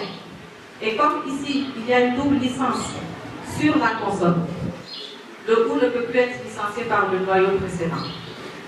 Et donc, ce OU-là va rester mal formé et donc ne va pas apparaître parce qu'ici, il lui manque une catégorie. C'est ce qui explique que toutes les voyelles longues deviennent brèves quand il y a l'inversif, parce qu'il y a un conflit de double licence au niveau de la consonne finale. Et quand il y a double licence, la consonne longue précédente perd l'unité. C'est systématique. Donc ce OU est mal formé, et quand on est mal formé, on n'apparaît pas ensemble. Il reste le cas de petits, où non seulement on avait déjà réglé le problème de la géminée, mais ici, au départ, on a un E, et ici, on finit par avoir un I. Alors, qu'est-ce qui se passe? L'hypothèse que nous défendons, c'est que dès le départ, dans la structure lexicale, il n'y a pas de voyelle. Donc, dans la structure lexicale, on a 2 et 2 P. C'est pas prononçable. Alors, qu'est-ce qui va se passer? Il va y avoir une hypothèse d'un noyau. Donc, un noyau va être introduit pour réparer la structure. Mais il n'y a pas, au point de vue phonologique, il n'y a pas de voyelle. Et quand il n'y a rien dans l'environnement non plus, il permet de savoir quelle voyelle ça va être. Et quand c'est le cas en Wolof, c'est ce que nous appelons un E. En phonologie, on parle d'un cheval qui apparaît. Et vous l'avez beaucoup en finale. Vous avez l'ec, il y a des gens qui vont vous dire l'ec. C'est généralement pour avoir consonne voyelle à la fin. Donc le cheval, donc le E, c'est la voyelle épinthétique, donc une voyelle qui permet de réparer la structure quand il n'y a rien. Par contre, dans le cas de Tipi, donc on va avoir le même cas. Un noyau vide va apparaître pour réparer, mais cette fois-ci, pour savoir quelle voyelle doit être là, le V va aller regarder dans l'environnement. Généralement, l'environnement subséquent. Ah, il y a un I. Donc je n'ai pas besoin d'aller chercher le A, puisque je peux copier sur quelqu'un, je vais copier sur ce I. Et c'est comme ça que le I va apparaître et qu'on aura 10 I. Et si vous regardez tous les mots qui entrent dans une correspondance avec l'inversif et qui ont un schwa, un E, vont faire leur inversif en I. L'autre cas que je vous propose ici, c'est le cas de E, IPI. C'est exactement la même chose. Un noyau dans le lexique, vous avez simplement E. Ce n'est pas acceptable en Wolof. Il faut qu'un noyau soit là. Donc il y aura le E qui va apparaître de manière épinthétique. La même structure, si elle a une voyelle sur laquelle elle peut copier à la fin, va copier et on aura IBI. Pas UBI, pas UBI, mais IBI parce que c'est un I. Si c'était un OU, ce serait un OU là, également de l'autre côté, mais là, dans le cas de l'inversion, c'est un I.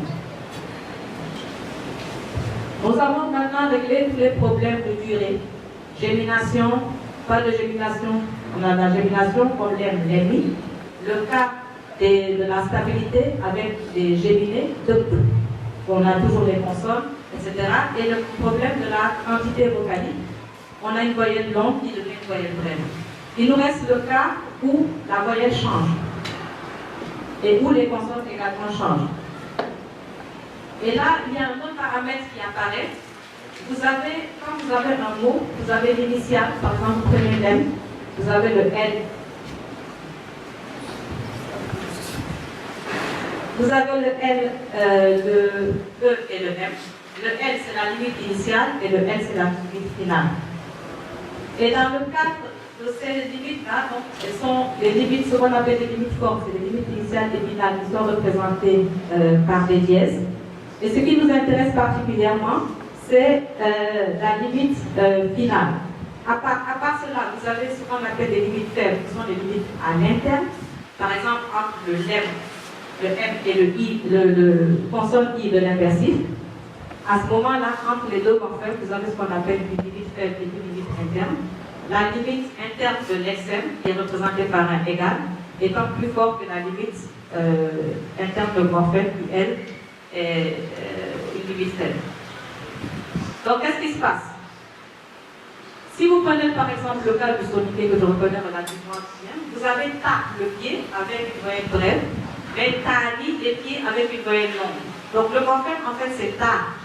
Il apparaît avec sa longueur à l'interne, mais une fois qu'il est en contact avec une limite finale, il perd une unité et devient bref. Et on a c'est relativement bien documenté. On a d'autres impacts, par exemple la chute de la consonne finale. Beaucoup de langues n'acceptent pas d'avoir une consonne en finale de mot, en finale absolue. C'est à cause de cette limite. Vous avez aussi, c'est ça qui va nous intéresser, un affaiblissement consonantique, où soit la consonne est réduite. Dans le cas de l'inversif, on verra qu'il y a cette spirantisation. Un peu devient un feu, un dieu devient un se. Ou vous avez également ce qu'on appelle l'affaiblissement vocalique dont Pierre a parlé, où plus l'aperture augmente, plus la voyelle est faible. Et si on ne peut plus ouvrir, on passe à la voyelle qui est égale directement au-dessous, et forcément à ce moment-là, la qualité change. Donc la qualité, c'est une conséquence en fait de l'augmentation de l'aperture. Donc nous, ce qu'on nous posons, c'est que la forme lexicale des radicaux, c'est la forme qui est forte, et la forme de base, c'est une forme dérivée et qui est faible. Voilà en fait comment ça se passe. Parce que comme j'ai pris beaucoup de temps, là vous avez ce qu'on appelle le trapèze vocalique. Donc pour le Wolof, celui-là c'est le trapèze universel. Vous avez I, E et A. Et ensuite vous avez OU, O, O et le A. D'accord? Donc plus on descend, plus on ouvre la bouche. C'est ça l'aperture. D'accord? Donc I, s'il doit s'ouvrir, peut aller vers E ou A. Le OU peut descendre, s'arrêter ici, là, ou descendre encore un peu plus. Qu'est-ce qui se passe? Si vous prenez face féti, jusqu'à maintenant, les auteurs sont toujours partis du A pour aller vers le E. Et c'est pour ça que c'est compliqué. Mais si vous faites le chemin inverse, vous partez de féti, vous voyez que féti est ici. Et si vous ouvrez le E, vous descendez, vous tombez sur le A. Donc c'est féti, donc fetch qui est la forme lexicale, et une fois qu'il est en finale absolue, il devient A. La même chose pour donc sample sépi. Si le deuxième cas c'est fal folie, donc moi je partirais plutôt de folie pour aller vers fal, et là vous l'avez, le O est ici. Si vous descendez, vous allez tomber sur le A. Il n'y a pas d'autre solution. On ne peut pas tomber plus bas. Ensuite, F, pipi. Donc là, vous avez le F. Pardon, le I. Donc pour moi, c'est plutôt, il faut partir de pipi pour aller vers F. Donc vous avez ici le I. Et quand vous descendez, vous tombez soit sur le E, soit sur le F. Comme il faut ouvrir l'aperture, le I, et aller plutôt vers le F plutôt que vers le A. Donc la différence de qualité s'explique comme ça. Pour les consonnes, ici vous avez également le tableau des consonnes, la majorité des consonnes qu'on a dans le monde, donc forcément des consonnes Wolof. Vous avez Nas Noti. La même chose, moi je parle de Noti pour aller vers Nas. Et vous avez le Dieu, il est où? Il est là. Donc, si vous voulez affaiblir, vous descendez, il est où le S? Ah oui, oui, on dit dans les avocats. Donc le Dieu va devenir ce. Donc il descend, il s'affaiblit, il devient une constructive. Le 2 va devenir 2.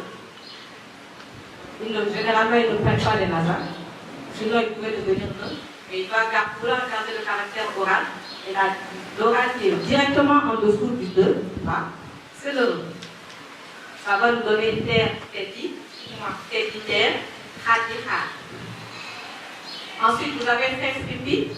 C'est la même chose. Pour moi, c'est pipi, fait. Donc, vous avez le peu et vous descendez vers le peu. Donc, c'est juste un affaiblissement. Et non pas un renforcement, mais à un moment, à condition qu'on change de perspective. Et donc, je vais terminer assez rapidement par, je pense, l'aspect qui va peut-être amener le plus de discussion. C'est la remise en France à cause du concept même d'inversif. Et on va se poser la question de savoir qu'est-ce qu'un inversif. Et je vais vous montrer que ce n'est pas la seule signification qui est attachée à ce concept. Et pour ça, je me suis documentée et je suis tombée sur des articles assez intéressants sur les langues bantoues où le même phénomène existe que celui du wolof. Et ça rentre dans une discussion générale du concept d'antonymie, où un concept est opposé à un autre. Et l'inversif, ça veut dire qu'une action est l'inverse de l'autre. Or, ce n'est pas toujours ce qu'on remarque. Également, ce qu'on peut dire, c'est qu'un changement, que l'inversif implique un changement à partir de ce qui est normal ou dans la moyenne d'une action ou d'un état.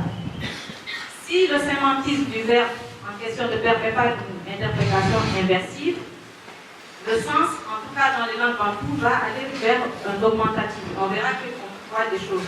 Il y a d'autres significations également qui sont attachées à ce qu'on appelle l'inversif. Il y a l'itératif, l'intensif, le causatif, etc. À la place du concept d'inversif, ce qui a été retenu, c'est de proposer celui de séparatif, et ça marche et ça se vient également. Le séparatif, c'est plutôt un mouvement qui s'éloigne d'une position ou d'un état originel.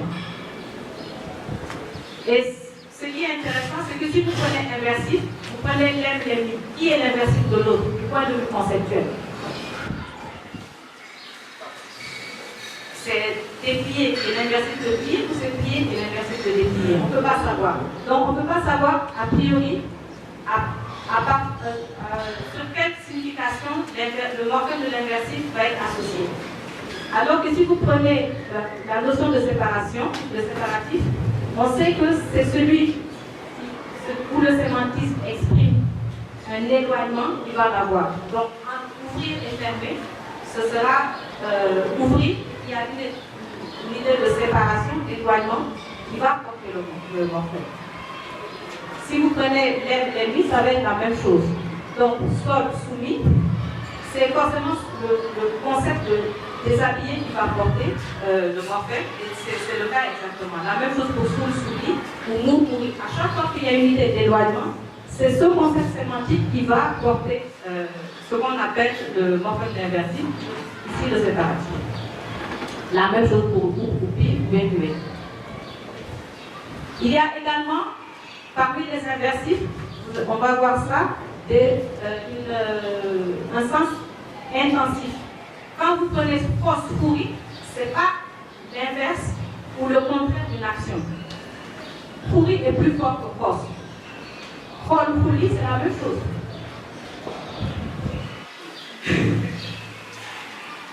Donc, vous avez d'autres exemples ici qu'on pourra peut-être discuter parce que la modératrice est gentille, mais quand même elle est ferme.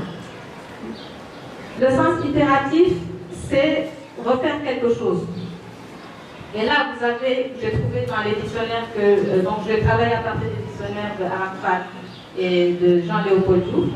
Ici, vous avez ce technique que je ne connaissais absolument pas, être situé, reprendre son souffle, ou tout oublier. J'ai aussi Mais ça, je soumets ça également à votre interprétation. Dans le dictionnaire de Léopold, il rapproche Robi de rock, qui n'est pas un verbe, Roli de rol, le cœur, et on a également word warning, word warning. Donc c'est clair que c'est un inversif, mais ce n'est pas ici d'un verbe. En fait, on a encore des mots, on soupçonne que c'est des inversifs, mais on n'a pas de versif, on va dire. Comme Seki, ça vient d'où? Wuni, ça vient peut-être de Woi. Sopi, ça vient d'où?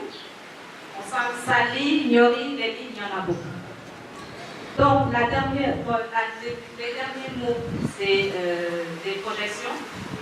Dans le dictionnaire, mais je vais revenir dedans dans les discussions, il y a eu beaucoup de problèmes par rapport à ça, parce que vous avez un mot, les inversifs ne sont pas forcément notés ou non.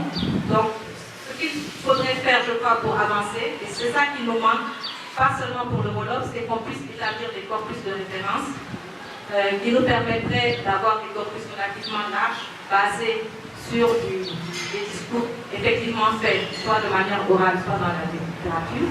Il nous faudrait aussi des corpus spécialisés, parce qu'il y a beaucoup d'inversifs dont on a entre guillemets des versifs, et on pourrait les retrouver dans des lexiques spécialisés, par exemple dans l'agriculture, etc. Et ensuite, il faudrait établir une typologie de toutes les formes, parce que j'ai parlé d'inversif, d'intensif, etc. Mais il peut y avoir d'autres significations, mais on ne les connaît pas parce qu'on n'a pas travaillé là-dessus. Et faire le lien, faire aussi la distinction entre ce qui est vraiment inversion sémantique et où le processus est plutôt un processus d'éloignement, donc de séparation. Voilà, je vous remercie.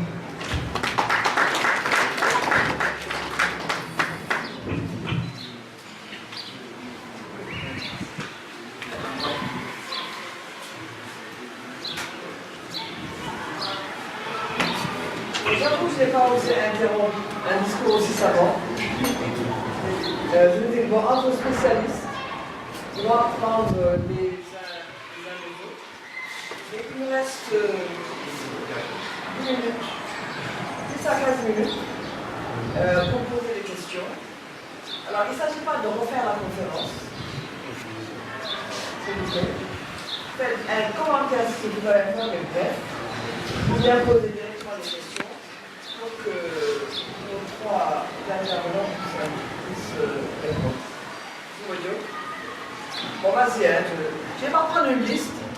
Non, je ne vais pas prendre une liste. On a 15 minutes. Je vais prendre 2 ou 3 personnes. Et bon. Alors, à ces personnes, je demande d'être. Merci. Félicitations à la cette séance de ce matin. Très technique comme vous avez dit. Rapidement, sur l'historique des problèmes, c'est les mots de l'Europe.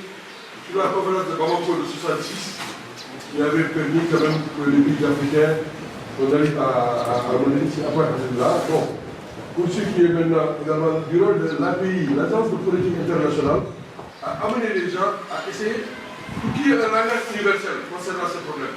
Donc, je crois que c'est des éléments qui permettent de créer le débat sur le rôle. Maintenant, sur les questions argumentaires, les questions scientifiques, économiques, maintenant, je ne reviens pas, je suis d'accord sur ce que j'ai entendu. Les questions politiques également, surtout 68 et la liaison, maintenant, quand il y a une alternance, le président Diouf, il faut signaler quand même que Diouf est partisan, il est des grands copains. Donc, je pense que ça a pu aider sur ce problème-là, qu'on avance et qu'on soit plus dans un stade de répression. Les problèmes, maintenant, je pense qu'il y a un problème très sérieux, c'est nous et la Gambie. C'est les mêmes noms, mais eux, ils suivent leur transcription. Donc, il y a quand même un débat, même qui dépasse le Sénégal. Mauritanie, on a les mêmes langues, les mêmes populations, donc avec les Mauritaniens, on a moins de problèmes, mais avec les Gambiens, comme il y a une tradition anglophone, il y a encore quelques difficultés. Je pense que je ne reviens pas sur les détails. Juste pour dire que concernant les recommandations, nous, notre association, on a commencé à porter plainte contre le sabotage. Non, c'est très sérieux. La stratégie, c'était... D'ailleurs, même la presse, j'étais surpris. La télé nous a même aidé au moment où on a utilisé ça, j'étais surpris. Mais le problème, c'est que les dénonciations, les plaintes contre l'État et les secteurs privés. Nous, on va pas porter plainte contre les associations. Mais on a été obligé tactiquement de changer un peu parce que il faut dialoguer. Et l'exemple que je donne, c'est un journal que je ne nommerai pas. Un article très intéressant, il parle des rois du Sine Saloum, il dit Fac, il voulait écrire Daï, il a écrit Daï. Moi je lui ai écrit en lui disant bon, ça va amener même des problèmes dans le pays parce qu'on va croire que vous ne respectez pas les rois. Et les gars, ils n'ont pas voulu réagir parce que c'est des fautes graves. Quand vous parlez des rois, vous dites de Fac, il voulait dire Fac Tal Daï. Daï, c'est le feu de brousse. Mais Daï, c'est ce que ça signifie. Donc, tu vois, ça pose des problèmes. Et puis le gouvernement, à l'aéroport, Dalal Djam, moi-même je suis parti à l'hôtel, je leur ai dit, mais enlever ça, ça signifie bienvenue les esclaves. Mais les gars, jusqu'à présent, ils n'ont pas changé. Vous voyez partout, Dalal Djam, pour dire bienvenue. Alors qu'ils veulent dire Dalal Djam. C'est Tigo qui l'a fait. La publicité est faite par Tigo. Ouais. Donc, je vais juste dire maintenant, il y a des problèmes. La dernière question, c'est est-ce que vous pensez qu'on peut avancer si on fait par la diachronie? Pourquoi je dis le problème? Il y a beaucoup de questions que vous avez soulevées ici.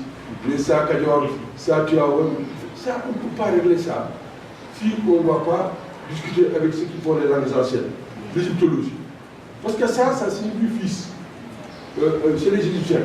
Donc, il y a des questions, je pense que les linguistes, il faut qu'à Dakar, au Sénégal, qu'on puisse rassembler tout le monde, qu'on discute. Il y a des choses qu'on ne pourra jamais expliquer en Wolof. Quand vous dites en Wolof, Kai, l'impératif, mais vous ne pourrez pas l'expliquer avec le Wolof actuel. Vous êtes obligé de remonter très loin. Bouri qui avait fait le copte, bon, c'est très bien que là, il y a un verbe qui signifie I en égyptien qui signifie allez. Donc, il y a des choses qu'on ne pourra pas expliquer en Wolof tant qu'on reste ici. Et je termine même par le sens. Il y a deux mots en Wolof. At, agrène. At, agrène. Pourquoi? Moi, agrène. Mais en égyptien, les deux mots existent. At signifie le moment, le temps. Découpage du temps. Et Ren, ça signifie cette année-ci. Donc, on ne peut pas sortir de là et là. Je pense que c'est Cheikh Anta, Patégan, tout ça. Il faut qu'on fasse l'histoire et les langues. Merci.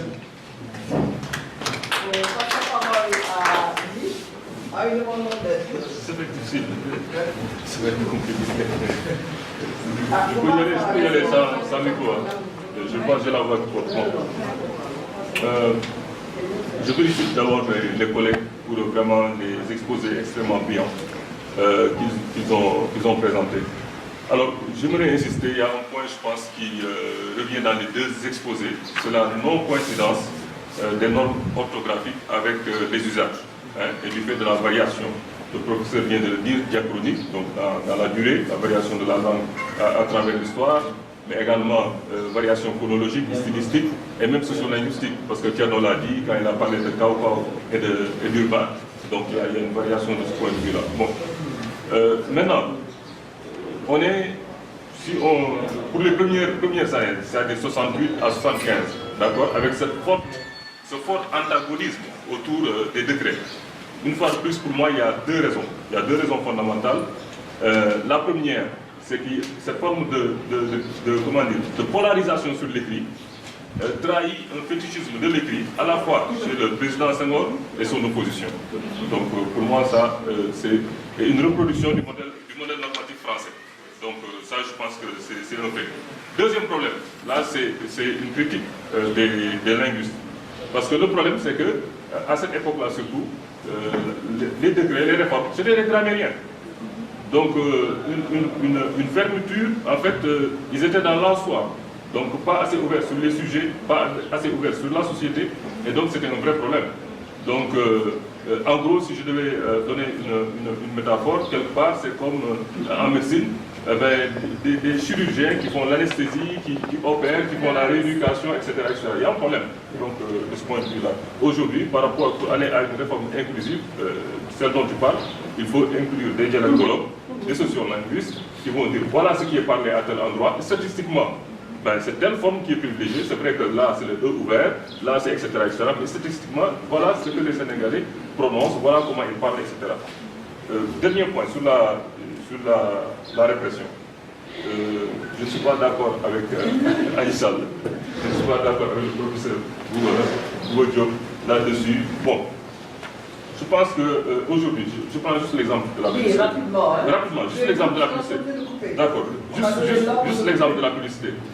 Juste, vraiment, il y a beaucoup de choses à dire sur cette question de la répression. Mais la publicité, on a parlé hier avec M. Sow. Les fautes sont opportunistes. Les fautes sont faites exprès.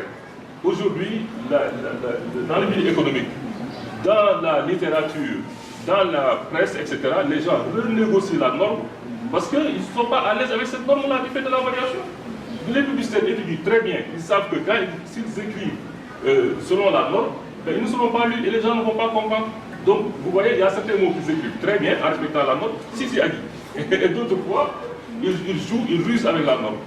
Donc, bon, moi je pense que la solution, ce n'est pas de faire appliquer les dispositions légales et surannées, mais plutôt d'être dans la simplification de l'orthographe, en incluant, une fois de plus, sociolinguistes, dialectologues, et en étant au plus près des usages dans ces dispositions.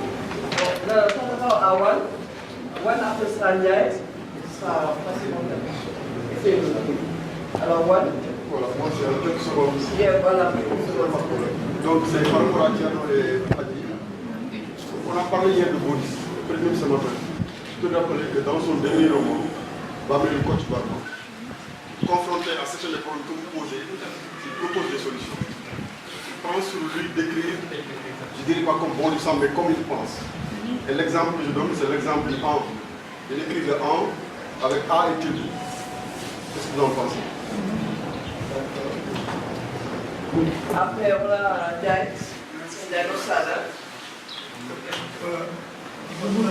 Et après, je vais avoir à ce jour, comme vous l'avez dit tout à l'heure. Qu'est-ce qu'il en pense? Je suis sûr que dans la salle, vous avez plusieurs catégories d'auditeurs. Il y en a qui sont accrochés à votre explication juste au bout, il y en a qui ont décroché en mi-chemin. Parce que c'est la culture scientifique a dépassé à un certain moment les gens comme nous, qui nous intéressons simplement à la production éditeur. Vous avez bien fait, Tierno, de rappeler que l'Académie des langues, c'est pour l'ensemble de toutes les langues. Mais avec les problèmes que vous avez soulevés ici, mais vous réalisez la nécessité, si ce n'est d'avoir une autre académie en Wolof, d'avoir une structure, à part tous ceux qui travaillent sur le Wolof se retrouvent pour harmoniser, mettre à profit ce que vous décrivez là. Il ne faut pas que chacun reste dans son laboratoire, qu'il se plaigne des anomalies, des recommandations, mais qu'il ne les adresse à personne. Il faudrait qu'entre spécialistes, vous retrouviez. N'appelez pas ça académique, mais trouvez une structure. Vous allez parler d'une association, je ne sais pas de l'association, ça y est. Mais c'est une association de linguistes, mais présente au niveau du Wolof et jouer le rôle que la langue Wolof doit, en tant que langue autonome au sein de l'académie, il doit y avoir une commission. Mais les gens ont besoin d'écrire et de produire des livres et de le faire correctement. Alors dépêchez-vous de vous revenir et de nous donner quelque chose de comestible. Bon, ça, une dernière parole à Dio. Tout à l'heure, on t'avait interpellé. Adi. Alors, répondez rapidement. J'ai l'habitude, moi, quand j'interviens dans des campagnes, je parle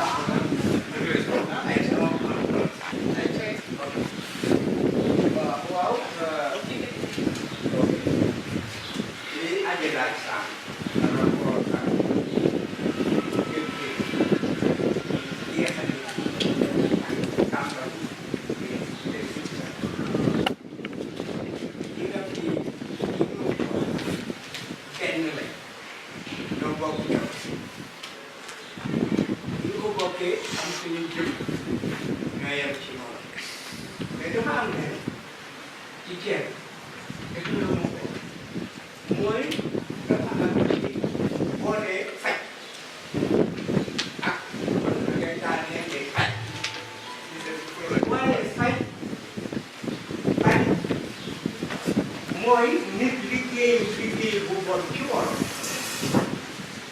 kooka romb ca ko ko doon def joggi ca mu def ko booma probage maanaam boobu du wér loolu faj la faj te baat boobu dong la moom kon boo dee faj di faj ah boo def naa mën a leeral lu muy def pour ngir ñu mën caa indi teg seen xam li ñu ci wax léegi dañuy dëgg man bind naa dictionnaire te li ma ci bind ci baax xaw naa jege bopp baax man naa léegi fi ma taxaw ma jël sëb maa bu la neex ma taxaw léegi waxal la ci téeméer lu waroo téeméeri baat yu waroo benn lu naxasoo ak moroom kon yaakaar naa ni bés demee ba toll fii wala surtout pour sàggane man nag damaa naroon a xaar ba suba ba may wax ma wax ni comme lii dañ ma mën a nungul ma wax ndax ma neen suma nungul lépp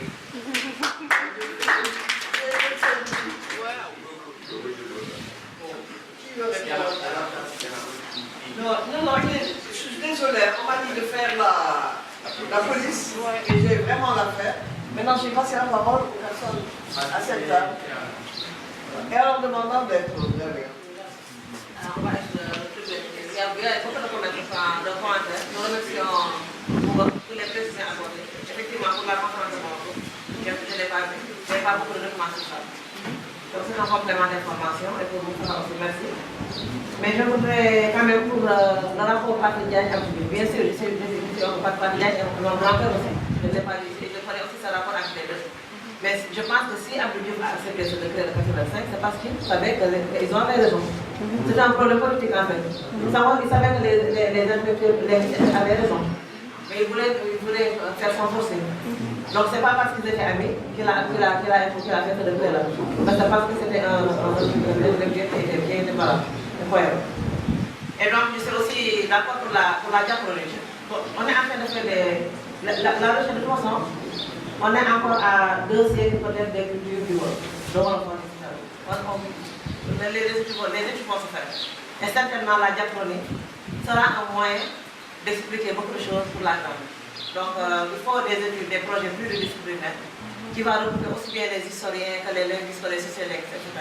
pour faire avancer la recherche. Et pour concernant Mohamed, vraiment je ne suis pas d'accord avec toi. Peut-être pour le français, oui. Si on va tordre la norme, pour le français, oui. Mais on n'en est pas actuellement là pour le Wolof. Je travaille sur le visage du Wolof dans les startups. Et j'ai interrogé pas mal de publicitaires, etc. Et la majorité des gens à qui je me suis adressée m'ont dit qu'ils ne savaient pas à qui s'adresser pour les trucs du Wolof. Ils ne savent pas à qui ils savent qu'il y a des linguistes, mais ils sont où? Ils savent qu'il y a ils ne savaient même pas qu'il y avait un centre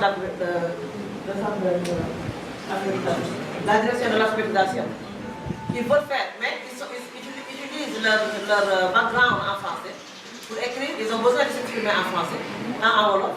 Ils utilisent leur background en français pour écrire le Wolof, tout simplement.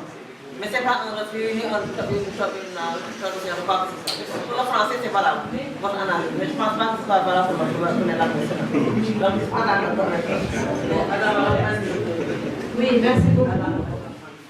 C'est vrai que mon exposé était relativement technique. Mais ce qui est, je crois, ce qu'il faut retenir, c'est que on a parlé du problème de genre de variation. Voilà les deux dictionnaires que j'ai utilisés. Celui de Jean-Léopold Diouf, du point de vue des averses plus intéressant. Et celui de Arafat, c'était un hommage qui lui est dédié.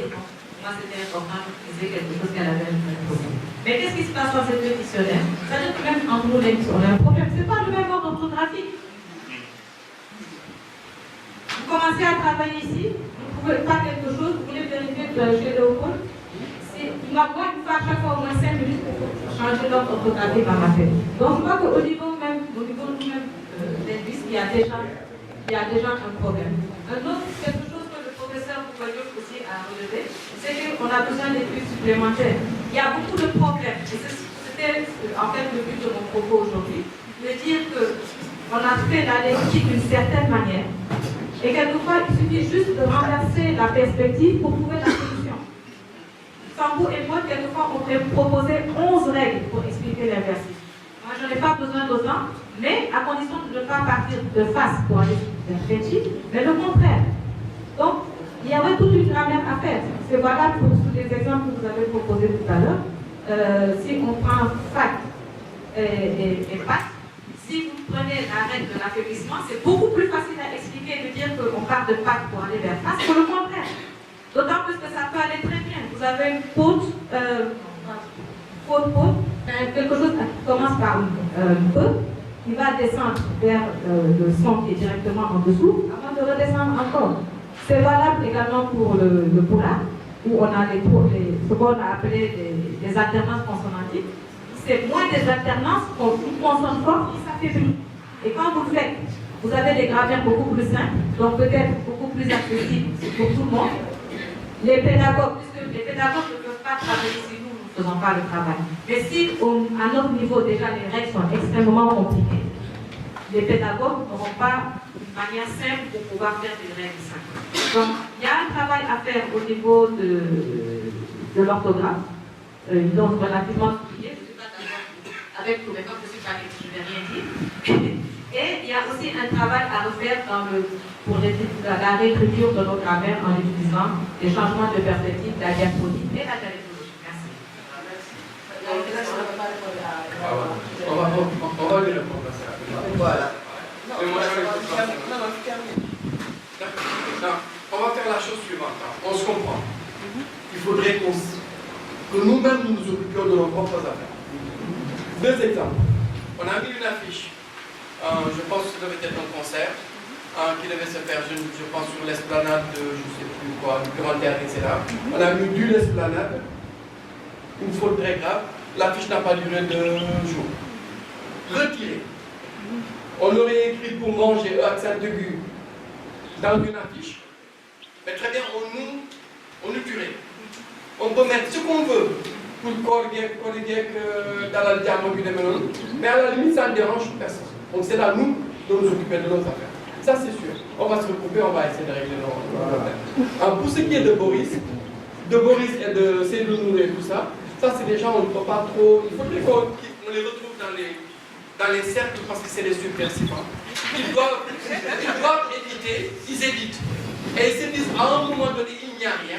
Il faut faire des choix. Et il faut faire des choix intelligents. On les remercie pour ça, mais restez subversifs. Je vous remercie. Merci beaucoup.